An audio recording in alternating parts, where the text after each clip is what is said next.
on the AM show, and we gave you snippets of what transpired yesterday in Parliament as constitutionally, per Article 67, President Akufo-Addo delivered the State of the Nation address. But even before we get into that, I don't know why I woke up this morning. I've even forgotten the artiste, but that song, God will make a way where there seems to be no way. He works in ways we cannot see. He will make a way for me. I'll end it there, but I just pray this morning that God makes a way for you too. Welcome on the AM show. My name is Benjamin Akakpo. Now, coming up today, we'll be hosting Mining Engineer with Newmont Ghana Limited, Ernest Ayesu. He is our guest as we slice and dice the newspapers. But all right, after that, we get into the big stories, and guess what's coming up? Yes, you guessed it. We're going to be talking about the State of the Nation address. President Akufo-Addo had a lot to say yesterday. He even made mention of the fact that, look, our economy is not in turmoil because of bad management or mismanagement. And he said his team, the solid team, was going to rescue Ghana out of the doldrums. But the question is, can it be done?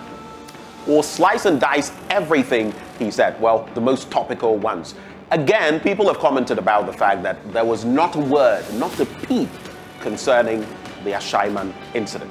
We get into that matter with the members of Parliament for Tamale Central and Tema Central. We also host Professor Charles Aka, who is an economist with the University of Ghana's Institute for Statistical, Social and Economic Research, together with the political scientist at the University of Ghana, Dr. Kwame Asante. All of them will join us right here on the AM show as we get into that all-important matter. But we continue on that beat by coming to you. My colleague, Bernice Abubedu-Lanza, will be hitting the streets to find out what your thoughts are on the State of the Nation address. Did Mr. President deliver? Did he not deliver? What is the way forward? We'll be getting into all of that. And we have other reflections for you this morning on the AM show. We'll be bringing you AM business. Remember, yesterday we had to cover other matters and we couldn't bring you that. We'll bring you that this morning on the AM show. And we'd love to hear from you. So just let us know what your thoughts are. What do you feel about this show? And when we activate the phone lines, if we do, at the tail end of the show, be sure to call. On that note, the news is up next. Stay.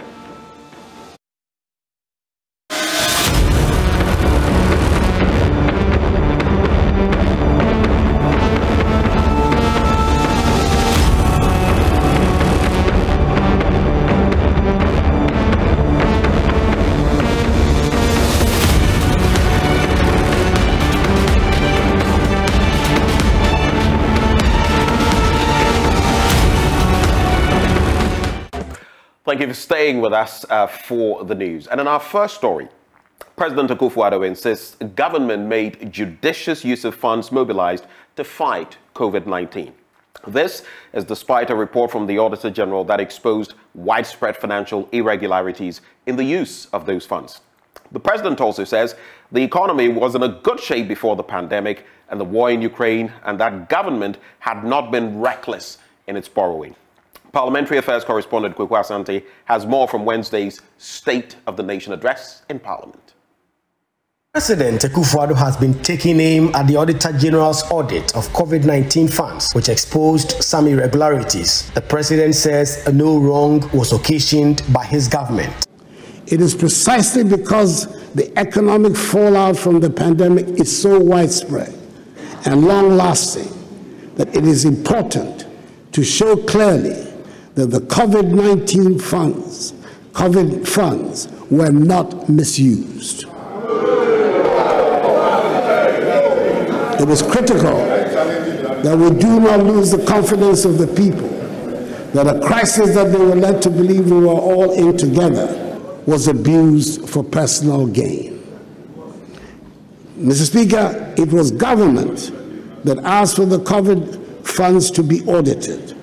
And I can assure this House that nothing dishonorable was done with the COVID funds. According to the president, the economy has challenges, but that is not the making of his government. I've said, and many others, including the managing director of the IMF, have said that our economy was doing well until COVID-19 and the war in Ukraine. Was doing well until COVID-19 and the war in Ukraine took us off course. The president also defended his government's record in defending the freedom of speech. Freedom of speech has now reached such heights that even members of the diplomatic corps feel able to join in our national discourse and pronounce on matters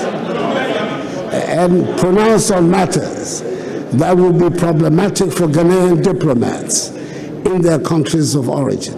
Leaders on both sides of the House had this to say after President Akufo-Addo's State of the Nation address. Mr. Speaker, as you said, we are going to have ample time to debate the content as presented to us. But clearly, what we have seen is symptomatic of what we are going to say from tomorrow. We have made up our minds, don't convince us with facts. Millions of Ghanaians are going through unbearable hardships and excruciating pains. Our economy is in its worst shape in decades. In fact, Ghana's economy is bankrupt or insolvent. We are currently unable to repay our debt. Ghana has officially defaulted in the repayment of our debt since January 2022. There are those who say that they expected President Akufo-Addo to speak about Ashaman and what happened there. The president did not. Of course, one big issue that is currently happening is the matter of vaccines. The president did speak about vaccines. He said that the government is working around the clock to procure enough vaccines to deal with the current shortage. But there are those who still say that the president did not deliver a true message on the state of the nation. The jury is still out there. Of course, the political parties, the caucuses here in Parliament are divided along political party lines as usual, but the jury is still out there. For you viewers, for you ordinary Ghanaians, what is your own verdict on the state of the nation and the message delivered today? Reporting for JoyNews, Kweku Asante, Parliament House, Accra. Well, in 2017, President Akufo-Addo initiated the one district, one factory policy to change the nature of Ghana's economy from one which depended on import and export of raw materials to one which focused on manufacturing, value addition, and the export of processed goods. Now, government through the Exim Bank and other financial institutions gave financial support to some companies to help actualize the 1D1F policy. But some of these companies have shut down and are accusing the Exim Bank of reneging on its promise to support them. Richard Kwedunyako, my colleague, has more in this report. The incorporation was done in 2014, October, but the actual operation started in 2015 in terms of the land development and then the construction of a dam. This took us up to early 2018 when the government policy of 1D1F came into effect. And then we did a proposal which ended up in the Exim Bank for a new factory to be built, which has been completed as we speak. Ebenezer Obin-Bafo is the Chief Executive Officer of Casa de Europa, a factory established under the government's One District, One Factory project. The company was established to process the fresh roots of the orange flesh sweet potato. These potatoes are turned into flour, which is used to make bread and other pastries. Casa de Europa is not producing, and the reason is lack of cash. In October 2018, the funding stopped. At that time, almost 50% of the funds has been released by the Exim Bank of Ghana. But unfortunately, it stopped. It took the bank a whole year, up to October 2019, with the intervention of the board, including the board chairman, who paid a visit to the factory at that time in October 2019, and realizing where we were, we could finish it up. Then an order was made for the funds to be released. Thank God the funds were released immediately. I think 2 weeks after the board visit, we got the needed fund. By that time, there was a cost overrun, but we were bent on completing the factory. So we made Exim Bank aware that we will finish the factory on time. Thank God, by 2020, between March and May, the factory, as you see it today, has been completed.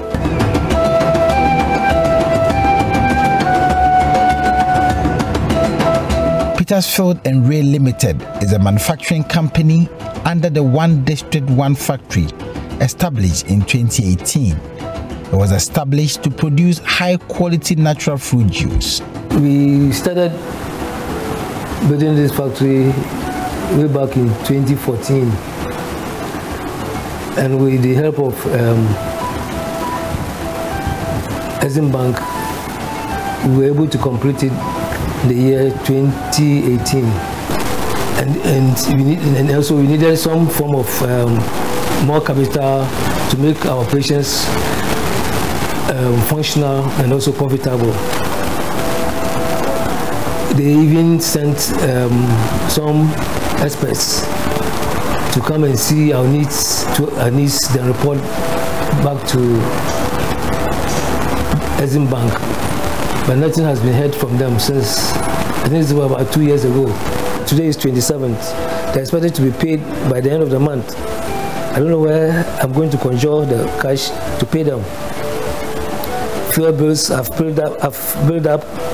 Electricity came to disconnect just this afternoon. I had to go into my own resources to go and pay for them to reconnect the electricity. I don't know. Well, the full documentary airs on Monday on Joy FM at 8:30 a.m. and 8:30 p.m. on JoyNews. On to the next story. Now, Director at the Governance, Justice and Peace Directorate of the Catholic Church, Reverend Father Clement Ajay, is worried that Ghana could be a breeding ground for extremist or jihadist groups. He says the country is dotted with numerous conflicts around the northern belt, which is closer to where these extremist groups are based. Speaking at the regional dialogue session of the Sahel Peace Initiative, Father Ajay asked Ghanaians to take immediate and decisive steps to avert the spread of extremism in Ghana. The overall goal of the regional dialogue sessions on trending conflict issues by the Catholic Church and the Bishops' Conference for that matter is to take leadership in promoting peace and building a fair society to ensure individuals living in Ghana greater level of peace, social cohesion, and resilience. The regional dialogue session held in the Upper West region is the first and is on the theme Trending Conflicts in Ghana, Fertile Grounds for Violent Extremism, a Call for Action. Director at Governance, Justice and Peace Directorate, Reverend Father Clement Ajay opined that with a plethora of conflicts dotted in the country, especially in the northern Gulf of the country is on the cusp of looming danger, and if care is not taken, could make the country fertile grounds for extremist or jihadist groups. Today, I want to call on all of us to action to avert this looming danger. It is no secret at all that Ghana has been relatively peaceful compared to many of our West African neighbors. However, recent events have shown that we cannot be complacent about this. The rise of violent extremism these days in the Sahel region is a growing concern and a growing threat. And Ghana is not immune to this threat. Reverend Father Clement Ajay noted that the Baku district bordering Burkina Faso and Togo and the Nazenga forest, also bordering the Sesale East municipality, have constantly been experiencing spillover of violent extremist-related activities. These threats, coupled with weaker community, Reverend Father Clement Ajay noted that the Baku district bordering Burkina Faso and Togo and the Nazenga forest, also bordering the Sesale East municipality, have constantly been experiencing spillover of violent extremist-related activities. These threats, coupled with weaker community resilience tied to chieftaincy conflicts and illicit trafficking, are key concerns and possible pull factors for these extremists. Reverend Father Clement Ajay posited that it is therefore imperative on the country to take immediate and decisive action to avert the spread of violent extremists in Ghana. Our critical step in preventing violent extremism is to promote inclusive and accountable governance. We need leaders who prioritize the needs of their citizens and ensure that their voices are heard. We need leaders who are committed to fighting corruption and promoting transparency and accountability. The Assistant Coordinator for Justice and Peace, Reverend Father John Kopel, in his welcome address, stated that conflict has been with man since creation and should not be swept beneath the carpet but tackled head-on. Conflicts, therefore, should never be denied or swept under the carpet, because countries and communities that deny or sweep conflicts under the carpet are likely to die or they never grow at all. Upper Wasunya Minister Dr. Aviz Bin Sali, in a speech read on his behalf by a Deputy Director at the Upper Wasunya Coordinating Council, Dennis Manasseh Bayo, entreated kingmakers in communities where there are vacant skins to fill them up. The Upper West region is plagued with numerous chieftaincy and land disputes, as well as pockets of inter- and intra-religious conflicts. Although these disputes for now do not pose any serious threat, there is no guarantee that they will not degenerate into violence in the near future. Let's talk technological skills now. And according to the World Economic Forum, the digital space will be the most sought after by businesses and economies in the next 10 years. In order to remain relevant to employers, experts in the industry have urged employees, especially women, to upgrade their knowledge in the use of technology. Hannah Odame has more from the Females in Technology Conference to mark International Women's Day yesterday. In a trip into the future, engineer Dr. Lucy Ejapon, Dean of Engineering at the Academic City University College, noted the job description of about 65% of students who are currently in primary school is not yet in existence as technology evolves, reason why they need to study STEM courses in order to meet demand when the time comes. I mean, if you look at the jobs of today, or the jobs that exist even today, that didn't exist about 10 years ago. And employers are looking for employees who can think critically, who can use data to make informed decisions, who have the experience with data analytics. We're looking at machine learning. We're looking at artificial intelligence. And that's because we know that this particular digital competency is very important when we are talking about the jobs of the future. The jobs of the future is heavily reliant on artificial intelligence, biomedical, robotics. Managing Director of Vlisco Ghana Cluster, Fatuma Tudoro, reminded business owners, as the taste of consumers evolves all the time, there is a need to leverage on technology to satisfy them. When it comes to strategic leadership, that's also the first step, is being aware of the environment, being aware of the consumer needs that you have, and the evolution of the consumer needs. What do they want tomorrow, in 10 years, in 20 years? Are you ready for that? And I think Dr. Lisi mentioned all those fantastic things that are coming. When you think about your business, do you have the right setup right now to face that? Will you be able to please your consumers the way that I expect you to be in 10, 20 years? Minister of Communication and Digitization, Esla Owusu-Ekuful, who announced that 3,000 girls have been trained in ICT in the past year, charged them to come out of their comfort zone and make an impact. 1 trillion has been lost in global GDP over the past decade by excluding women from the digital economy.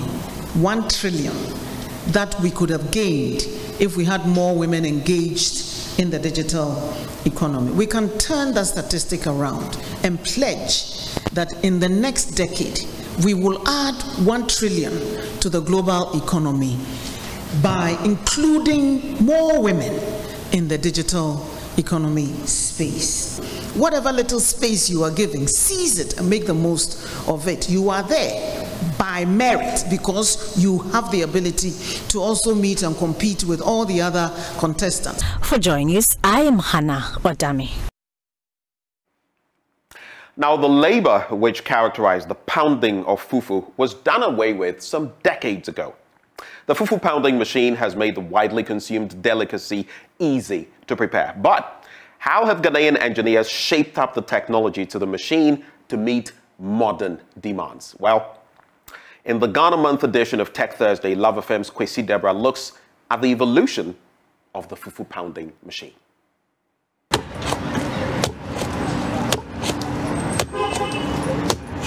The classic sound in many Ghanaian homes, loved by elders and children, but particularly kakufunos to young men.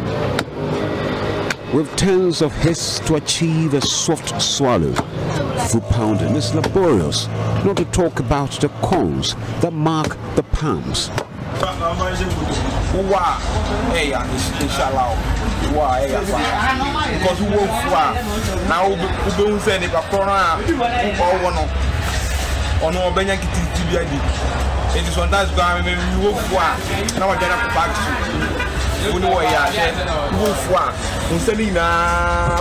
But with the wide commercialization of the delicacy and advent of pacey lifestyle, a fast fufu became crucial.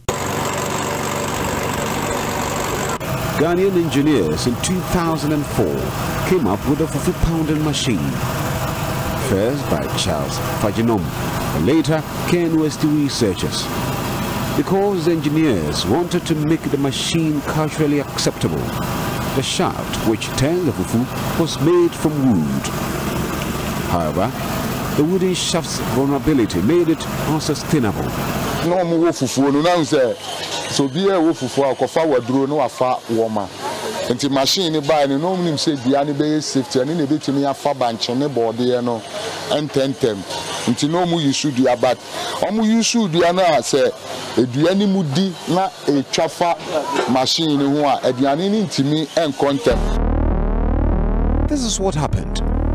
The shaft, carved from cedar wood, couldn't withstand the moisture in the food over time. This resulted in the breaking down of the wooden shaft, causing some of the wood pieces to find their way into the fufu. Again, the threaded hole wore off easily, making rotation impossible. The developers then thought of a permanent solution: an old metal. Now, the engineers at Swam Magazine have resorted to aluminium. The shaft aluminium. The base aluminium man. The use aluminium man. Problem. Apart from the shaft, the frame has also been reviewed. This is an old frame of the fufu pounding machine, made entirely from 20 feet of Anglo iron.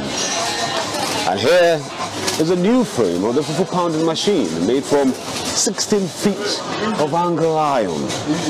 This is bigger and heavy, and that is smaller and portable. That is not all. The developers have added a ring at the base of the hole where the shaft fits to prevent the fufu from spilling. Baba Sika is the brain behind this innovation. The way we have said a protected the Emma, I know about Tinky, which I know say, and they are now good sense. Tim.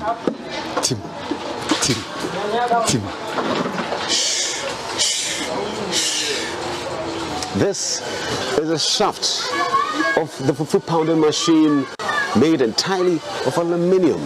It can last you for about 2 to 5 years. But we all know the health implications of aluminium. Is it possible that this can be made entirely of stainless steel? I know, engineers are up to the task. Enjoy your fufu. My name is Emmanuel Kosidebra for JoyNews. And on that fufu making note, we cap off the news. But stay with us. The news review is up and next. We'll be right back.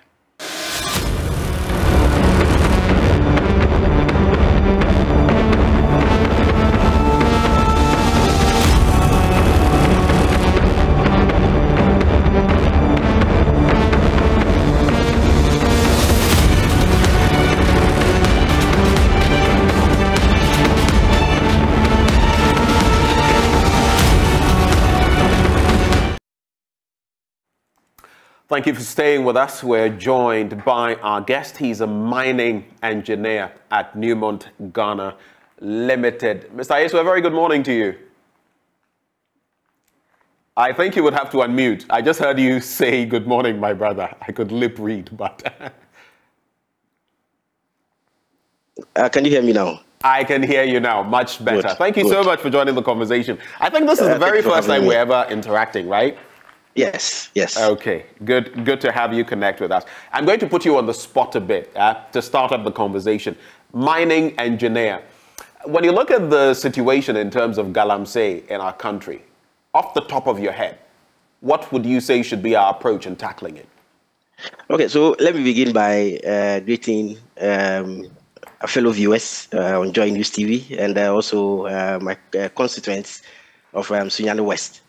Yes, our approach has to be one that would put together very stringent measures in ensuring that we have adequate supervision of the sector. And, one disconnect is currently there seems to be some sort of gap between the reality and the laws that are supposed to govern artisanal small-scale mining. And that is what is influencing, or that is what is increasing the illegality we're seeing in the whole sector. Because when people find it difficult to go through the law or have it monitored and registered, there's no other solution than to go the illegal way. So our best bet is to look at the licensing regime and the land tenure system, and I think that would be a best way to reduce the incidence of illegal mining.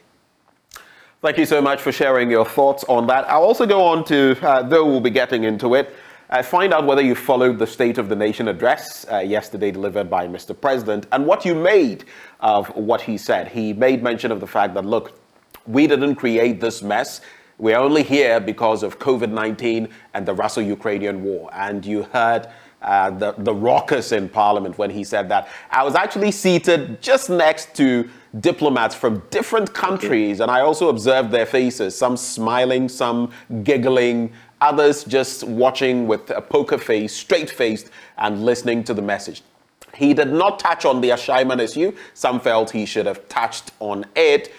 He made mention of the fact that he would focus on the economy, agric education, among other matters.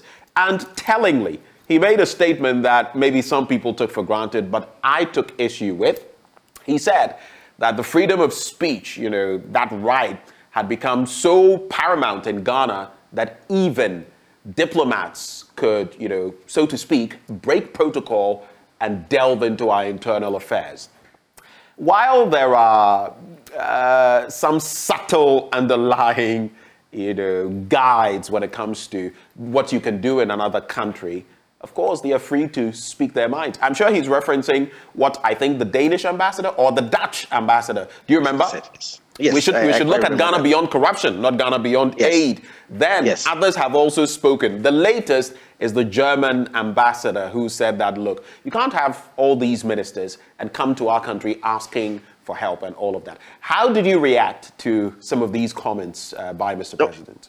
Thank you. So let me take it from the last bit. I was equally surprised when the president touted our freedom of speech credentials. I was taken aback because under this regime, freedom of speech has been very, very difficult. It's a no-go area for journalists now. And your former employee Manasseh has been very vocal on this, comparing the administrations of His Excellency Nana Addo Dankwa and that of former President, His Excellency John Dramani Mahama. So I was a bit surprised when he says we've deepened freedom of speech, and that was a low for me.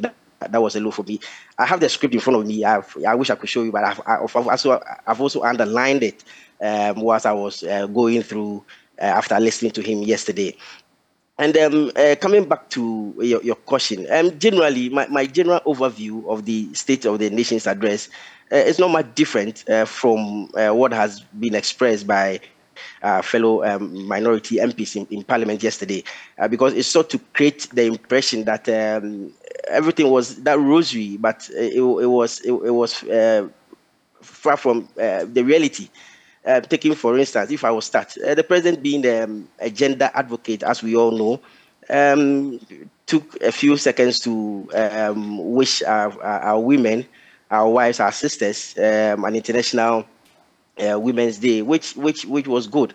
But then going on to his human rights credentials, which puts him high above, I think he missed the point when he should have also used the opportunity to say a word or two to console and extend condolences to the family of Trooper Imoro Sharif, whose gruesome killing led to what we saw in Ashiaman some 72 hours ago. And also a word or two, of course, would have also calmed down tempers of those who suffered beatings and brutality from our military personnel. So I think he missed that. So generally, my assessment of the State of the Nation address was it didn't meet my expectation, because where we've gotten to and where the economy has gotten to, the president sought to create the impression that everything was okay. And again, him saying that we are here because well, I don't think he suggested that everything was okay. To be fair to him, he did suggest that we were in dire straits, but that they would get us out of this. You remember during the COVID era when he said that they did not know how to bring back the dead, but they knew how to resuscitate our economy, and he reiterated that yesterday. Yes, it's all about the language of the address. There wasn't much remorse in it. They should have accepted or taking upon themselves some blame, because we are here because of certain self-inflicted actions. So you disagree? You disagree when Mr. President suggests, for example, with our borrowing, that look, governments borrowed in the past, all of that put together has led us here. You disagree with him when he says that it is not their fault? No, I disagree, because every government also takes part of the debts that has been accrued by the previous government. So the situation is not peculiar to him. But then the challenge now is going to be the next government is going to have a tall list of debts to handle. Borrowing has been reckless. As the president said, borrowing hasn't been reckless. I would say borrowing has been reckless. And that is what has gotten us into it. We've borrowed ourselves into this abyss. We've borrowed ourselves into this ditch. And that's what I can say. So to say it was COVID-19, Russia, Ukraine, just as you mentioned, the looks on the faces of some of the diplomats, I mean, it's justified. It can't be entirely Russia, Ukraine. It can't be entirely COVID. It's self-inflicted, and we could have done a lot about it, because the signs were clear. And civil society, financial experts, economists warned, but then they listen to no one. Yes. Thank you for those initial thoughts. The only thing I'll add before I get into the papers on the bit about diplomats and comments that some of them have been emboldened to pass on the back of our freedom of speech. When he said what he did, immediately you heard some members of parliament from the minority side screaming, John Benjamin, John Benjamin. If you remember him, the former UK High Commissioner to Ghana, he was ferocious, especially on Twitter. Posting against the former administration, and there was practically no pushback in terms of, there was some pushback from maybe those who would react to his comments, but from government's end, there was practically no pushback in terms of his comments. So maybe we should be asking ourselves, freedom of speech, yes, but how far does freedom of speech go? Or is it that, like we hear in some countries, you can be guaranteed freedom of speech, but not freedom after speech? After speech, sure. Anyway, let's get into some stories from the papers. The Daily Graphic this morning. International Women's Day, Ministry advocates protection for females in digital spaces. Pictured there, Deputy Minister for Gender, Children and Social Protection. I saw her yesterday, Francisca Oting-Mensah. President's message didn't reflect true state of the economy. Minority reacts. And we saw the minority leader, Cassiel Ato-Forson, Dr. Cassiel Ato-Forson, in giving his support for that session to come to an end, rather begin a bit of a backlash at the president for stating what he termed untruths about the economy. Together we'll surmount crisis, that's according to the president. Back on the Sona. On the back page of the Daily Graphic, GNPC Foundation inaugurates school project Ayong, and CJ cautions public not to influence court. But maybe I should be asking the CJ, is the court, quote, influenceable? So let's get into the stories now. Yes. Let's get into this. So together we'll surmount crisis. President Nana Addo Akufo-Addo has rallied Ghanaians to believe in themselves and their capacity to overcome the current economic problems bedeviling the country. He said, when dark clouds created shadows that momentarily shielded yearn for vision, they should not be moments of despair, adding, quote, such moments call for strength of character, a sense of purpose, and an abiding commitment to the general good. So that's that story there.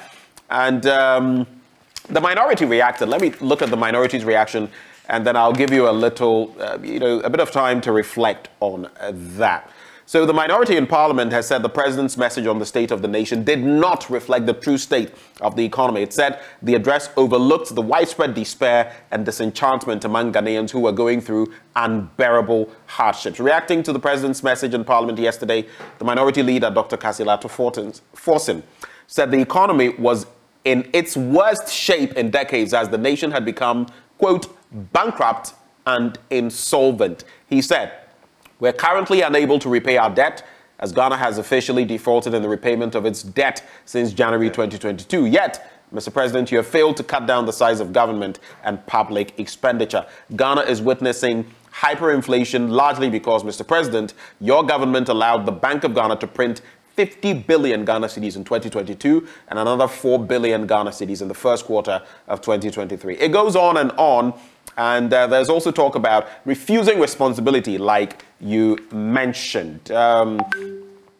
again, that point I made, which I noted right off from when Mr. President said it. Okujatua Blakwa, the Member of Parliament for North Tone, who is also the ranking member on the Foreign Affairs Committee, expressed worry at the president's, quote, swipe at the diplomatic community when he accused them of meddling in the country's internal affairs. Are you that optimistic, Ernest, when the president says, together we'll surmount crisis? Yesterday, he was saying, let's come together. Let's do this together.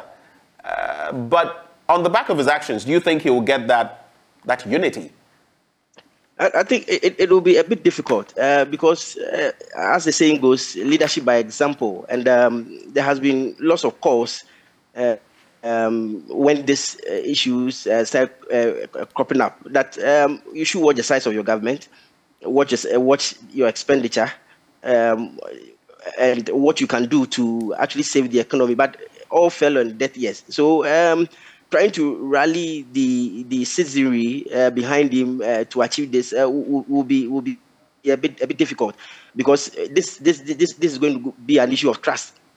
When it came up and we advised, you ignored. You were flying in rented private jets. The elephant-sized government wasn't cut down.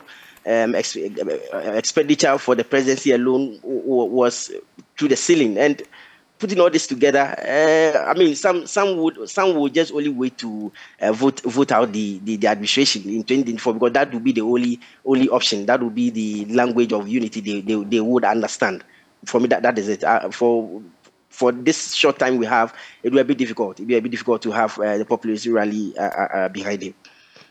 Let's get into some other international stories. Muslim leaders demand vote against draft constitution. I'm talking about an influential organization of religious leaders in Mali, which on Tuesday called on its followers to reject a new constitution being drawn up under the country's junta leadership, maintaining the principle of secularism. Now, the proposal to change Mali's constitution aims at enabling the military-run West African nation to return to civilian rule. The new constitution is supposed to be put to a plebiscite, originally scheduled for March 19, but the junta has made no comment on the timetable amid widespread doubts about the date. That's in Mali. I bring it up because it reminds me of our 1992 constitution, which some 31 years on, people keep saying it has not outlived its relevance. A lot of it, the directive principles of state policy, a lot of what it says is still reflective, but there are aspects of it that must change. It also brings me to that conversation about ex gratia packages, which from the Kufuor era became the norm, basically, looking at how it expanded under that tenure. But before you react, 60 dead in Partiaga attack, and 60 people were killed on February 26 in a suspected jihadist attack in Partiaga, a town in eastern Burkina Faso, for which no official toll has been released, a defense movement said yesterday. No reaction to confirm this assessment could be obtained from the national and regional authorities. On the morning of February 26, quote, armed terrorist groups invaded the commune, that is Partiaga, killing, destroying property, and carrying off livestock. That was indicated by the Burkinabe Movement for Human and People's Rights. I always find it interesting when I read such stories from Burkina Faso, because there was a time when I was in that country and left. I escaped by the skin of my teeth because not too long after that, there was an attack. So interesting dynamics. But quick reactions to these stories. Yes, Burkina Faso, anytime it comes up, it's also it's dear to my heart because I have colleague engineers working in that jurisdiction, and so you also want to find out how they are doing when some of these things crop up. You know, military rule is one thing we don't want to go back to, and it beholds on civilian governments to constantly assure citizenry and the army that they are up to the task. And if you could remember, some months ago, the president entreated the military to respect and uphold the 1992 Constitution.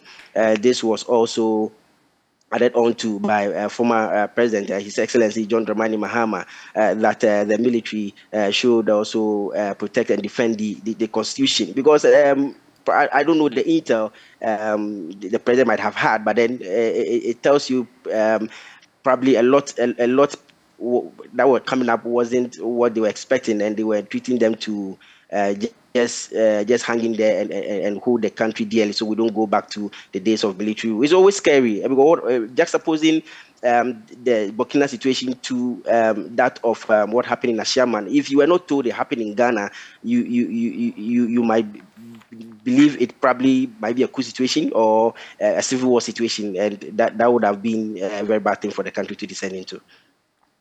Let's get into some other stories now, but some quick reactions on the back of some of the stories we've been looking at via our live stream.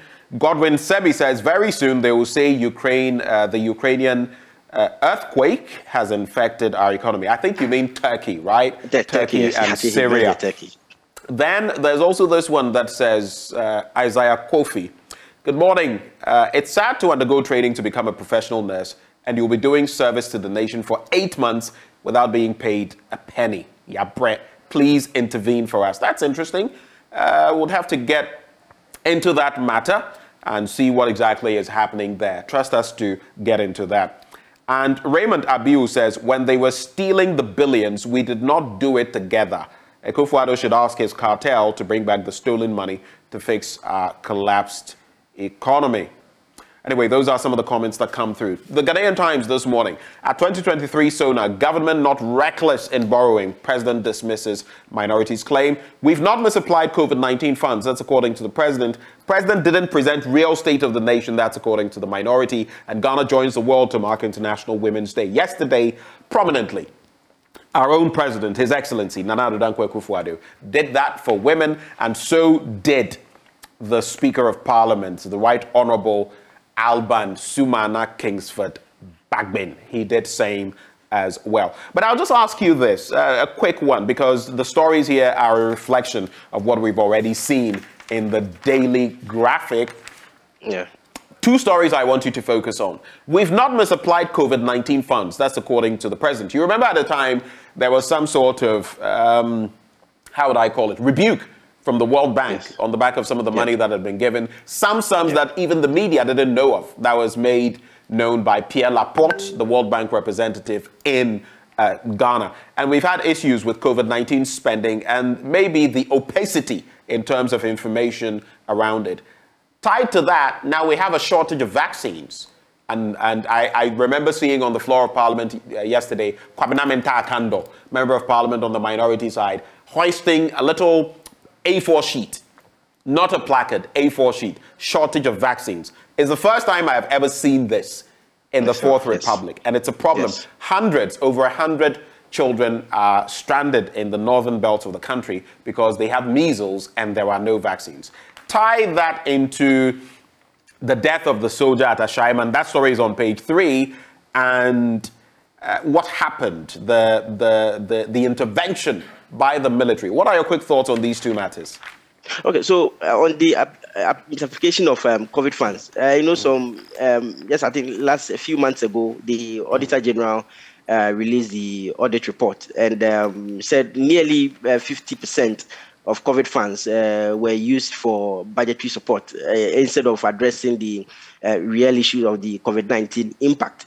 So for the President, His Excellency, to assume that COVID funds were not misapplied will be hard to take in. But on that front, I always try to be very fair. You remember that they mentioned LEAP, the Livelihood Empowerment Program. They mentioned some other social interventions. They even mentioned, I think, the gratis, the water and the electricity we received gratis for free, supposedly for free.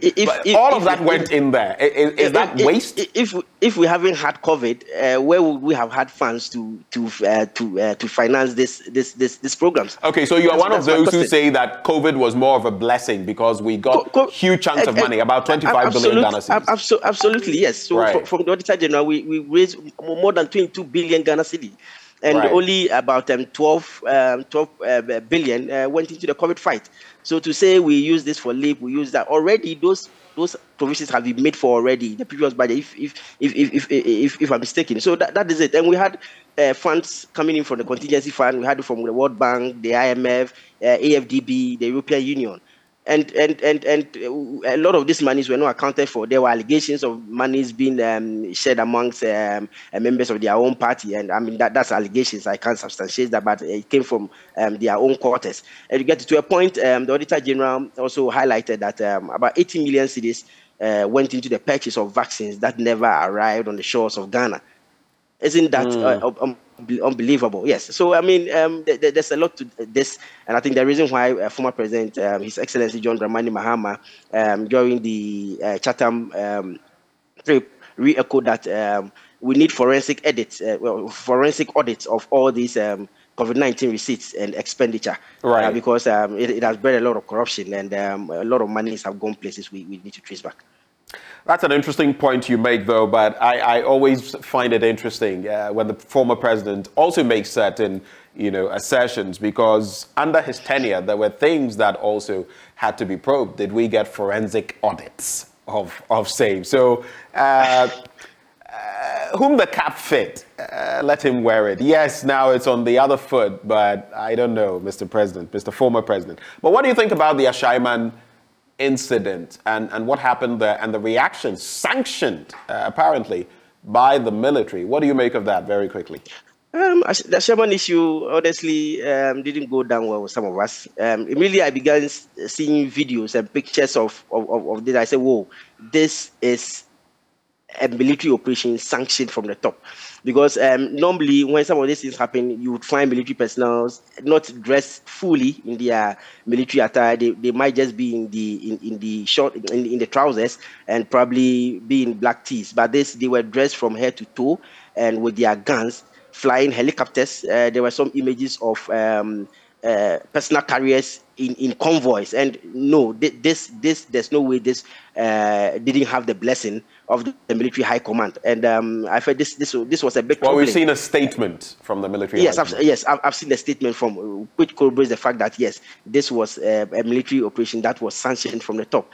You know, the army is such that when one of their men is down, they see it as a disrespect or on their image as army personnel, and they will need to redeem that and probably instill some fear in the populace. And I think we've gone beyond that, and we should move a bit away from that. And this also beholds on the citizenry to also limit how they engage military personnel. I always say this: military personnel are always emboldened because their boss is always the commander-in-chief and the president of the republic. Any president that has been in this country, those are his boys. So normally I think that's where part of the emboldened or the aggression also comes from. And at times it becomes a bit difficult for the top to also call them to order. For me, the scene in Ashaiman was rather unfortunate. But then the stories are so many, but we can't actually substantiate what actually led to the death of Trooper Imoro Sheriff. May he so rest in perfect peace. Right, let's get into some other stories now very quickly in the next 4 minutes or so. Daily Guide, we targeted killers, says military on the back of that story. Loans were used wisely, according to Akufo-Addo. We didn't chop COVID-19 funds. That's according to the president. Chop, in quote. I'm worried over vaccine shortage. That's the president. And he did share his sentiments on that yesterday. He said he was very worried about the situation. But let's look at that story on page 3.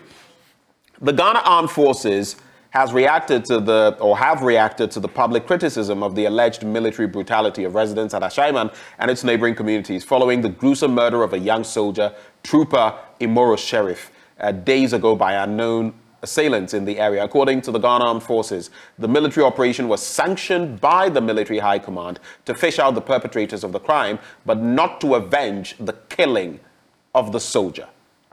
In a statement signed by Director General Public Relations, Brigadier General E. Agri Kwashi, indicated that, quote, the personnel of the Ghana Armed Forces on Tuesday, March 7, 2023, conducted a swoop in Ashaiman and its environs in a manhunt for some criminals who are suspected to have stabbed and killed a young soldier, Trooper Imoro Sheriff, in the early hours of Saturday, March 4, 2023, at Ashaiman, Taifa. But that is precisely my problem. How narrow was it? If you're acting on intelligence, you're targeting a certain group of people or specific individuals. This was pretty widespread, and you are targeting people, getting into their homes. You come out of your room, and there's a gun pointed in your direction, and all of that. How traumatizing would that be for people who perhaps knew nothing about the incident? And are we suggesting that all these people that were beaten and all of that had a hand in what happened? No. That is my frustration. Yes. Any quick reactions to that, since we've already spoken about it?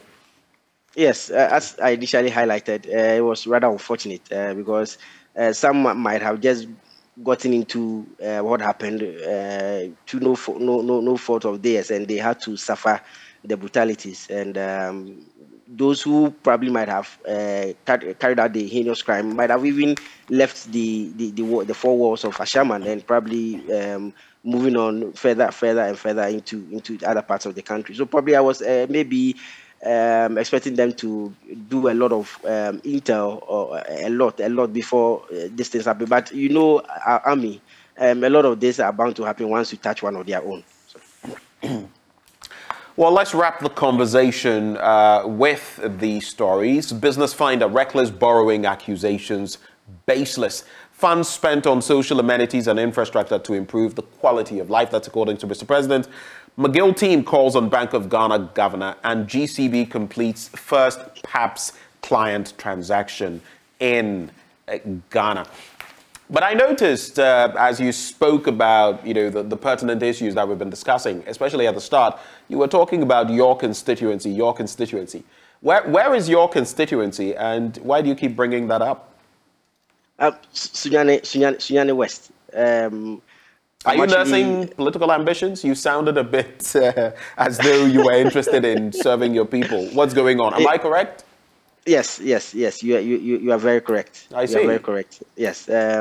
Come May this year, I'll be contesting for the parliamentary ticket on the NDC in the constituency. Yes. Okay, I just got that feel from how you were sounding, but I would just sound this word of caution.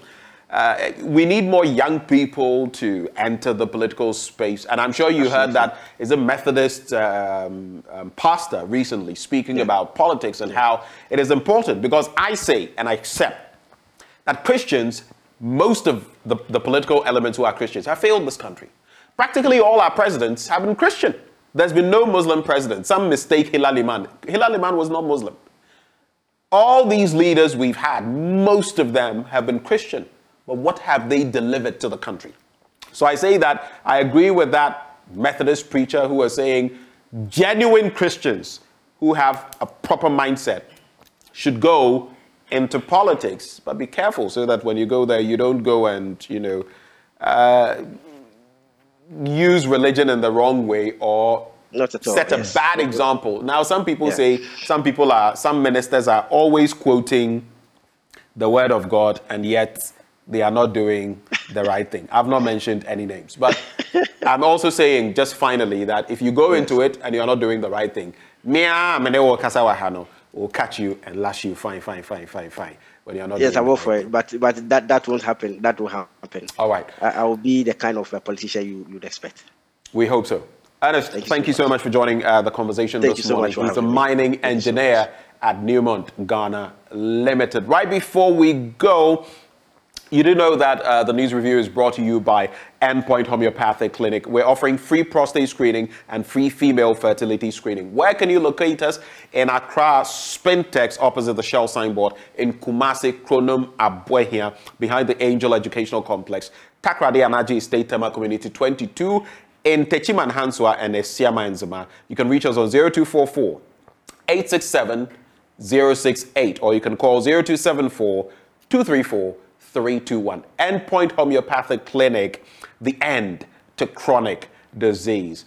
It's time now for me to go and take a sip of water, and you know what kind of water I'm going to be drinking. I'll let you know right before we veer into sports. We know water is life. Now, Awake is premium purified water treated through a strict purification process to ensure that every bottle on the market refreshes you better. We have the perfect sizes for all purposes: 330 ml, 500 ml bottles to fit your pockets and bags, 750 ml for the heavy drinkers, and 1.5 liters for those who always want more, like me.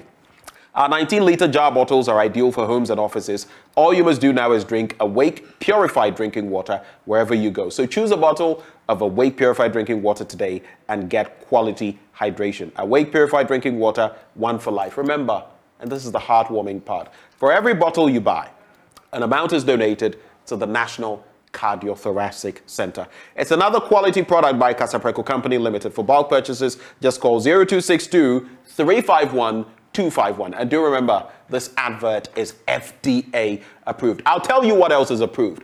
Our sports segment right here, which is coming up next. It has our badge of approval, our stamp of approval. And yesterday, guess which team fell?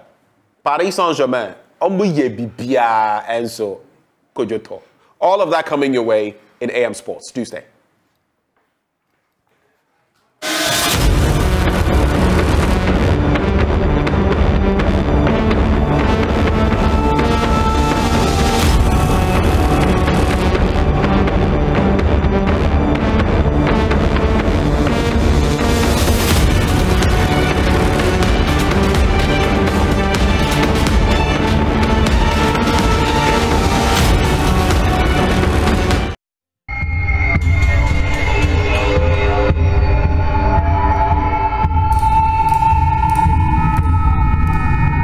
Slavery is a dark stain on Ghana's history. All along the country's coast, European colonizers built forts and castles as trading posts where they could buy slaves from local tribes and ship them off to the Caribbean islands. from where they would never return. Many of these stone edifices are still standing today, but like all historical buildings, the attraction is not the aging structure and the crumbling walls. It's the haunting stories they tell.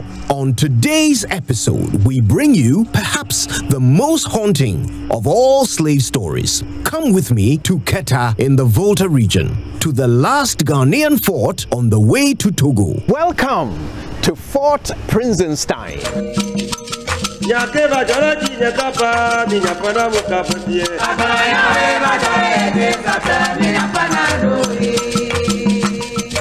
Under the care of the Ghana Museums and Monuments Board, Fort Prinsenstein, or what is left of it, receives daily visitors from around the world. But there is something unique about the role this particular fort played in Ghana's sordid slavery story. Therefore, our colleague knows all about it.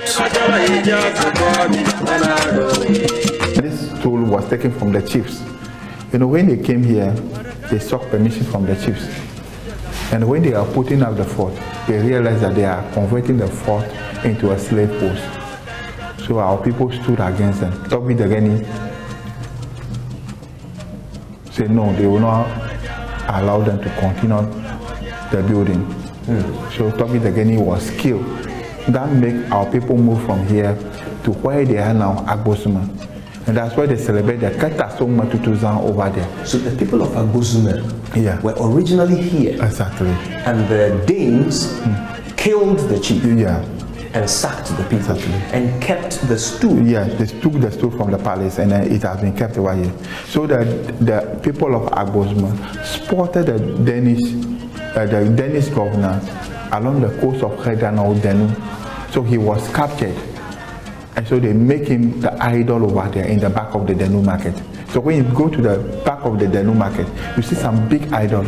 It contained the remains of the Danish governor at that time. So when he was captured, he never made it back here? No. They killed him there? They killed him. Because he was the one who killed their chief. That's fascinating. This thing, when they buy the slaves were taken across the Atlantic. And those slaves never come back.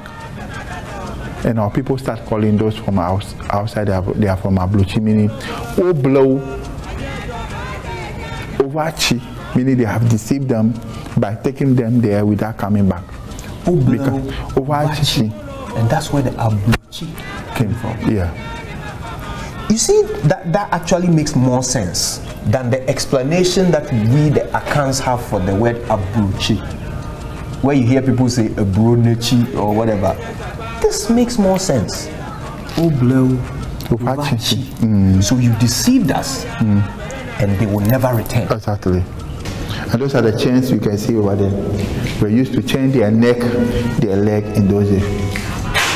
And also they realized that some of our forefathers, you know, people from Togo, they have powers. They lean on the wall, they will just incastate some words and vanish. So they put mercury in between the walls. And that stops them from doing that. Exactly. That was the antidote at that time. So those who attempted got stuck. That's why when the sea was destroying the fort, you can see human remains in the wall of the fort.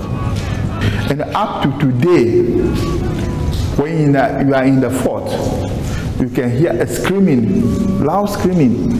When you come here, you will not see anything. You can hear a screaming. Yes, that's why we stay outside the fort. You will not see anything. So you have to call on the traditional authorities to come and do what they have been doing before we came here. They chain you, they shackle you to a stranger. And you are standing in some 10 square inches of space, struggling for air, boiling under the heat, rubbing against the skins of other sweating men. The one thing that you need to sustain your life is water. And the only way to get water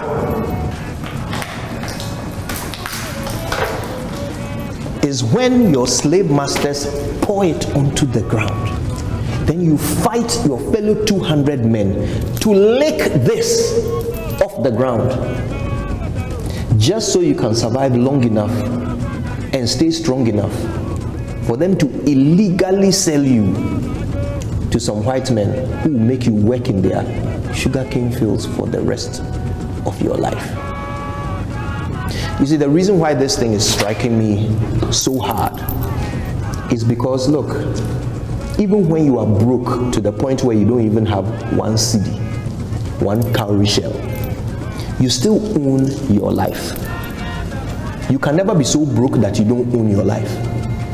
But somehow slave trade created a situation where even your life doesn't belong to you. And long after humanity decided that that act was too cruel to continue, here in Prinsenstein, it did not stop.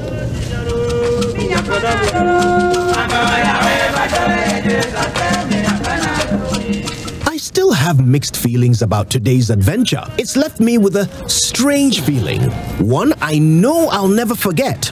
Until fairly recently, this walk I'm taking now would still have been within the walls of the fort. Half of that fort is now lost to the sea, just like half of the slaves that set sail from here. But the whole of its history remains forever, never to be forgotten, just as my memories of today will remain with me forever.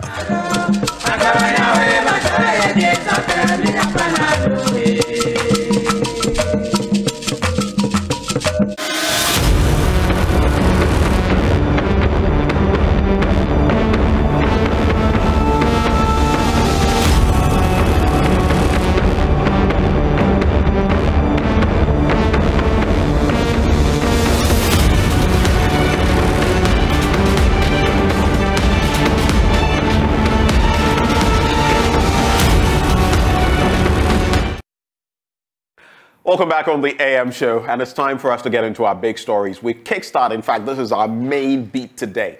The State of the Nation Address 2023. It's always at that first session of Parliament and before its dissolution, and it's per Article 67 of the 1992 Constitution. Now, ordinarily, we would have had this mid-February. It was, forecast to be delivered at the end of February 2023. That is the 28th day of February. And then it was moved to yesterday, the 8th day of March. And Mr. President came and delivered, per his constitutional mandate, the State of the Nation Address. But what did you make of it? Did Mr. President deliver what you wanted to hear?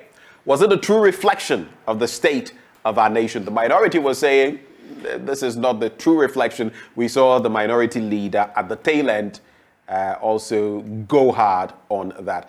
But let's get into the issues as we host our guests this morning. We have, and I have seen him on Zoom, Dr. Kwame Asah-Asante. He's a political scientist at the University of Ghana. He also is director of the Center for European Studies. Doc, a very good morning to you, sir. Thank you. Good you would have to unmute, sir. I can hear you now. Yeah, I can hear you now. Yeah, Ben, good to see you. And good morning to your viewers. Great. It's good to see your new background today with all the books and everything. A former lecturer of mine, Dr. Kwame Asah-Asante. And are you saying he's your former lecturer too? Actually, my lecturer. He's your lecturer now.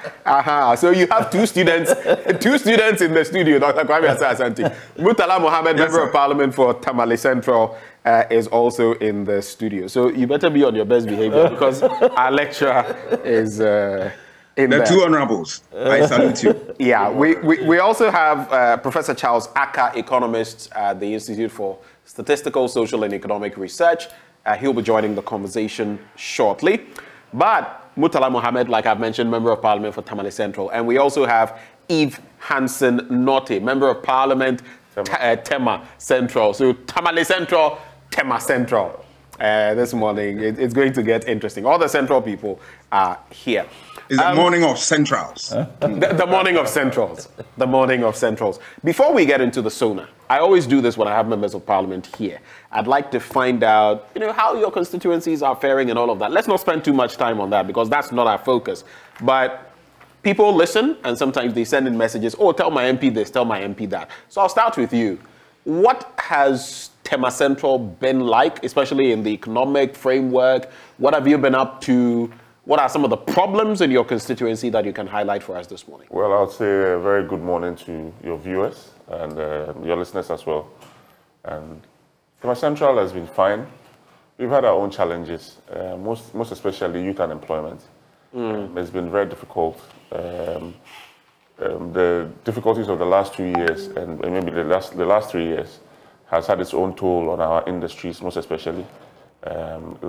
Getting to the tail end of last year when we had currency fluctuations, it actually affected a lot of my business community, especially the manufacturing sector. And that's crucial because Tema is an industrial hub. My steel manufacturers lost a lot of money. A lot of people lost a lot of capital. And, but they understand the global nature of the problem and the ripple effects that we are having here.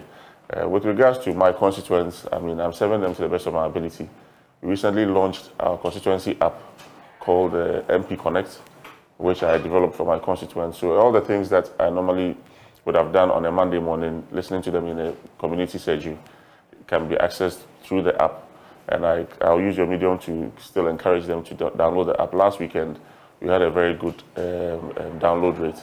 And I'm hoping that they would access the office of the MP through the app so that it makes it easy for me to serve them better. So, did you create this app? Yes, I created this app. Okay, you created this app to serve as an interface between you and your constituents? My constituents, yes. Wow. It's called MP Connect. You can download it on Play Store. Insofar as you're a constituent of Tema Central, a registered voter of Tema Central, you can register on the app, have access. When you say registered voter, does that mean you have for a example, list of all the voters in your constituency? Yes, you can access that through the EC. So your No, I'm just saying that you have that list, and that's what you've used to form the app. The base. So, for example, you can have access to the app, but you can have access to all the features of the app. But if you are a registered voter in Tema Central, you can have access to all the features in the app, including, for example, if you want to request for a part of the MP's a common fund or a scholarship or whatever. Okay. So all those things can be done through the app.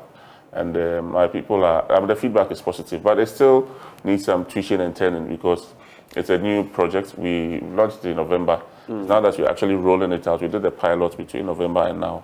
It's now that we are rolling it out to the public. About how many hits do you get in a day? And I think it's a brilliant, concept. Why? Because I see a lot of MPs, you have to meet a lot of people are trying to reach you, and we want this, we want that, as you guys now, or you people have created for yourselves. But I think it will be a very good way of cutting down on the human element and also getting... The human interaction will always be there. I'm not saying it won't be there, but the app will also give you some leeway. A lot of people find it difficult to actually approach the MP's office. They think that it is for maybe the party people only. So this one gives them the opportunity for. But I'll get you the numbers on the tick because on the 6th of March, we did a boost. We sent out text messages with a link to our constituents so that they could download it. So we're still working on that. I'm sure by the end of this week we'll have. I can get some details for you on that one. Okay. Thank you. Thank you so much for sharing with us what you've been up to. Yes, sir.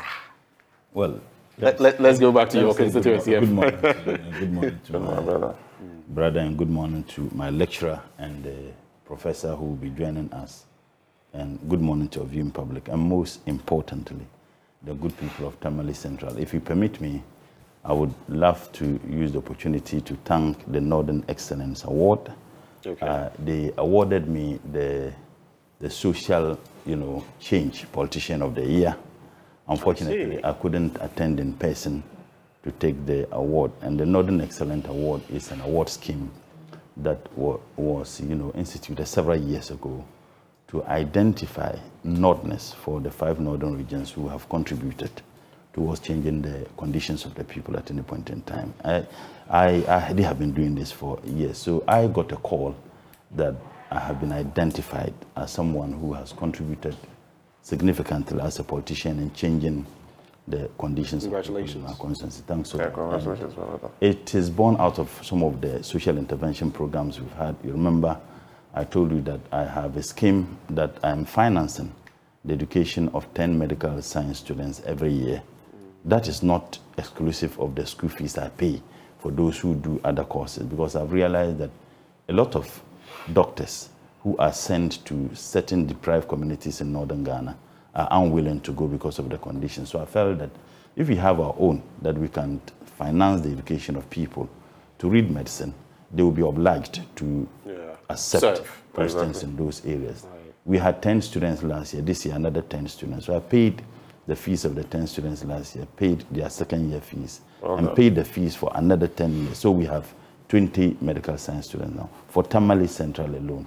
That's a big deal. And I salute all of you doing that, because education is paramount. And the education minister himself does that in his constituency. Our projection is that within the next 4 years, we should have not less than 50 medical science students from Tamale Central alone. The interesting thing about by next year. By the next 4 years. 4 years. The interesting thing is that some of them are doing, this herbal medicine. At least 2 of those students are doing herbal medicine at KNUST. Last year, there was one doing herbal medicine, and this year, another person doing herbal medicine. And for me, that is very encouraging. Some are doing pharmacy.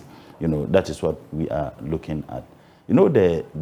When I came to Tamale Central, I'm a development planner by profession. I realized that the average pass for the BEC in Tamale Metro was nothing to write home about. In fact, it was about 32.3%. This was the information I got from the Metro Education Director.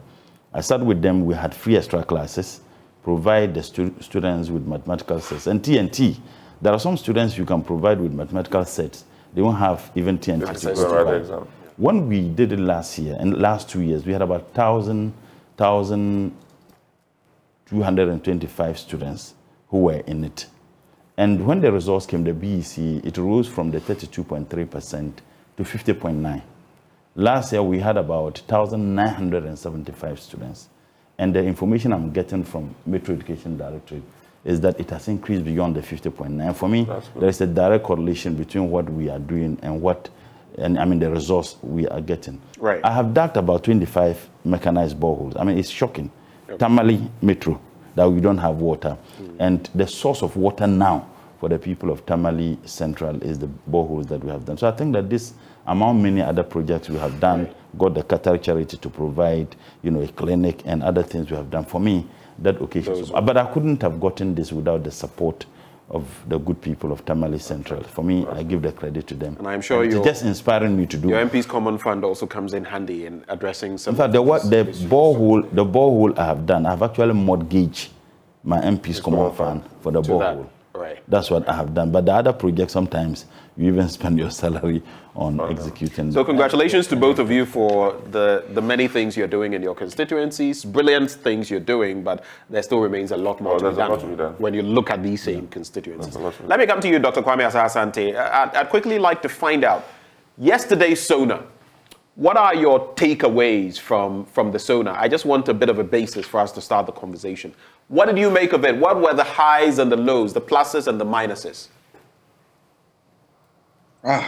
That's a good one. That's a good one.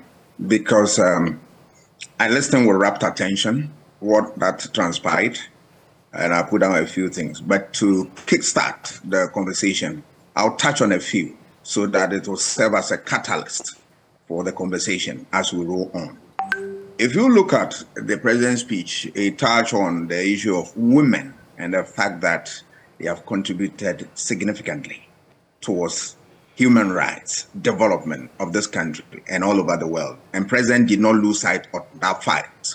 And then he expressed it because yesterday was Women's Day. All right.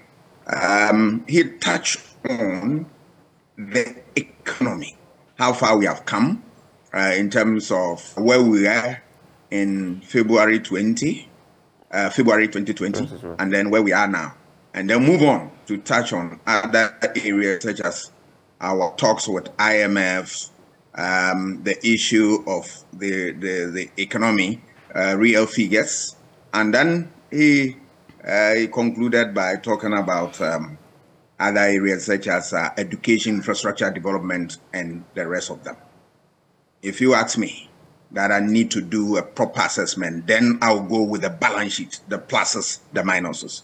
If that is the time for me to start, I can start. But if you want Honorable to also come in, I can suspend. No, you can go ahead. And then, you can go ahead. All right. I'll touch on the positives. He acknowledged, as I've already alluded to, the fact that women has contributed a lot towards human rights, development, and the rest of them. That's a good thing, the president said, which I'm very happy, because you and I cannot gloss over the fact that women have been, serious contributors towards development in the area of human rights, the economy, and the general welfare of people. And I salute the president for that.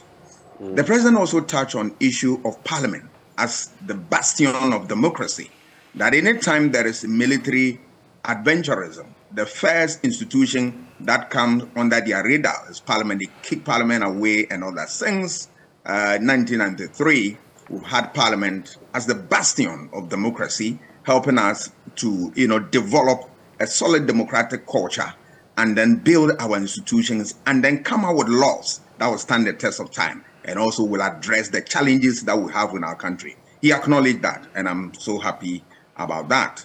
He went on to also talk about the fact that in spite of the cynicism about the fact that the numbers that we have in parliament, in other words, the hanged nature of today's parliament, it was going to be a doomsday. But events have turned a different thing. And now we are having a parliament that the president has found worth commenting on. I think it's a good thing because initially people from the majority themselves were, not sure about how the parliament is going to be. But, the parliament has lived up to expectation that they are not there to serve any parochial interest, the interest of the people. And they've demonstrated that where they need to chicken out, they did not hesitate at all. They walk out. Where they need to speak the hard truth to the state and to the president and policymakers, they don't hesitate at all. Right. It touched on issue of rating agencies and how they rated his government February 2020 to the extent that he went to parliament and then, touched on all the achievements that they've done well in this area and all that. He acknowledged the fact that the rating agencies... what the view had been of the economy in 2020, juxtaposing that with where we are now. I will come to that. So he praised the rating agency for that. He tied in with the issue of another group that have also done assessments of the the tourism industry and how far they've come, Ghana has come and all that. The president also mentioned his credentials or his achievement in the area of the economy, that he has improved the economy. He has done a lot in terms of infrastructure development, in terms of employment, when you're talking about what the Youth Start program, in terms of road infrastructure network, and the rest of them. He gave us statistics, which I'm not going to recount them because we don't have the luxury of time. But he gave a whole gamut of things that they've done, and that really give the people the opportunity to renew his mandate for him after 2020 election. He also touched on the fact that the country has been successful in implementing the DDEP, the Domestic Debt Exchange Program, successfully, and the rest of them. He touched on also the fact that the state has done a self-introspection and realized that import bill is so high, and that he has taxed a body. They are working out all the fine details about the program, which is about to start, that will, lay to rest the problem of high import bill, and which is affecting our economic fortunes. I think these are very good pointers. He touched on the fact that the state is moving into building very solid courts for the people of this country, so that judiciary will also have, a clean facelift to be able to dispense justice. And yesterday I traveled to my hometown at Akropong, and I saw a building rising up. That's a good thing. He talked about the fact that the government has also employed drones in delivery of health critical needs. In fact, he mentioned it was the largest in the world. Yeah, largest in the world. And he touched on my village, or Menakon, which is my village, all right, that it has received this thing, and other parts of Ghana. I was so fascinated because you'll know about health. I have lived all my life in rural areas, and sometimes somebody is sick, and then the immediate health post there cannot be of assistance because we need these things. And he has served them and served them well. issue of educational infrastructure that you talk about, that we have seen a lot of development in terms of buildings, facility, and whatnot. He also talked about the digitization, all right, which I commend the government because we have seen immense digitization program. And I will also take the opportunity to congratulate Dr. Bawumia for leading that charge. It's a good thing. On my building now and other places, you can see, you know, identification signs, and that it's easy to give your address to anybody to find places and all that. It makes life easy. He called the vice president Bawumia. That Bawumia. I don't know whether he's talking about evangelist Bawumia or that was another thing. Yeah. But that was on a low another side. But he talked about the You Start program, which I find very, very interesting. If government so, Doc, is going to pardon the interruption. You seem to be highlighting, yes, some of what he said, but I would like you to focus more on the highs and lows so that we can spread out the conversation. Yes, I am going to the lows. I'm going to the lows. Having said this, but I'll touch on the You Start, which is a good one. That young people just start something. The state is ready to support you. We want people to create their own jobs. Let the private sector takes its own initiative and move on. For me, that was a call to that, you know, direction, which I think is good. Having said that, what are the low points that I took from this? I was surprised, but I also reasoned that I shouldn't be surprised that this, ugly spectacle we saw in Ashaman never featured in the President's State of Nation address. I was so surprised. Right. And I was hurt. You see me especially as he is Commander-in-Chief of the Ghana Armed Forces. And that is why I am in a red shirt today. Democracy has dipped by one point because people, including he himself, have really fought for democracy in this country. So for him, for something of this magnitude to happen, and the president will just close his eye to it, I find it very, very unfortunate. And I think we deserve something better. This should have occupied the attention of Mr. President. Look at the inhuman treatment meted out to people who have done nothing wrong. All right, let me also sit here and now that the killing of the military, officer, I don't support it one bit. No human being should die in the hands of any human being. All right. It should be a natural cause, a cause born out of illness and all that. So why do you kill a soldier? All right. Why do you kill even a human being? You don't have that mandate. And I condemn that. Those who did that, the state must look for the opportunity and get them and let them face the music. But I condemn the military and that they went there in that fashion, treating us like animals. Imagine you went to visit your friend, a family, Ben, and then you were caught in this. What would have happened?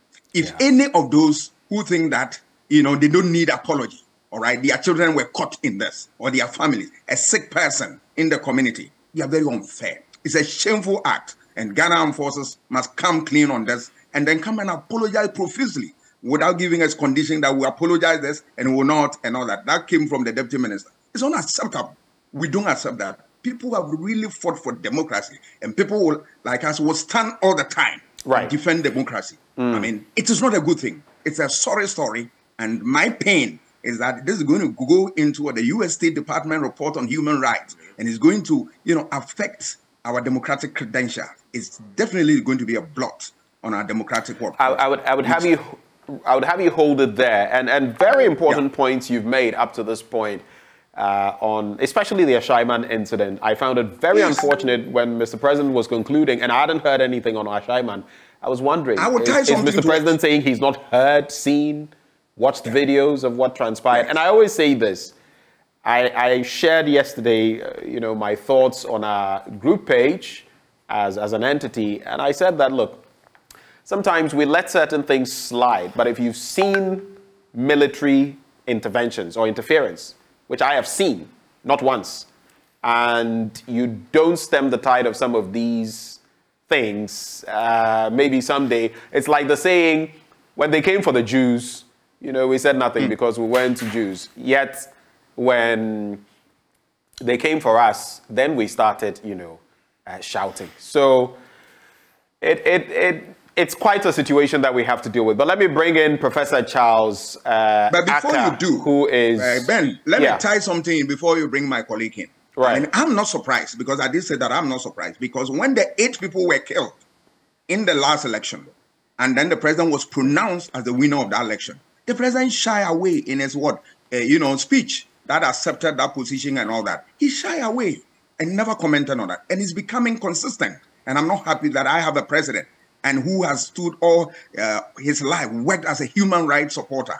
And we are seeing aberrations of this nature. And Mr. President will not talk about it. I think that, Mr. President, this one, no.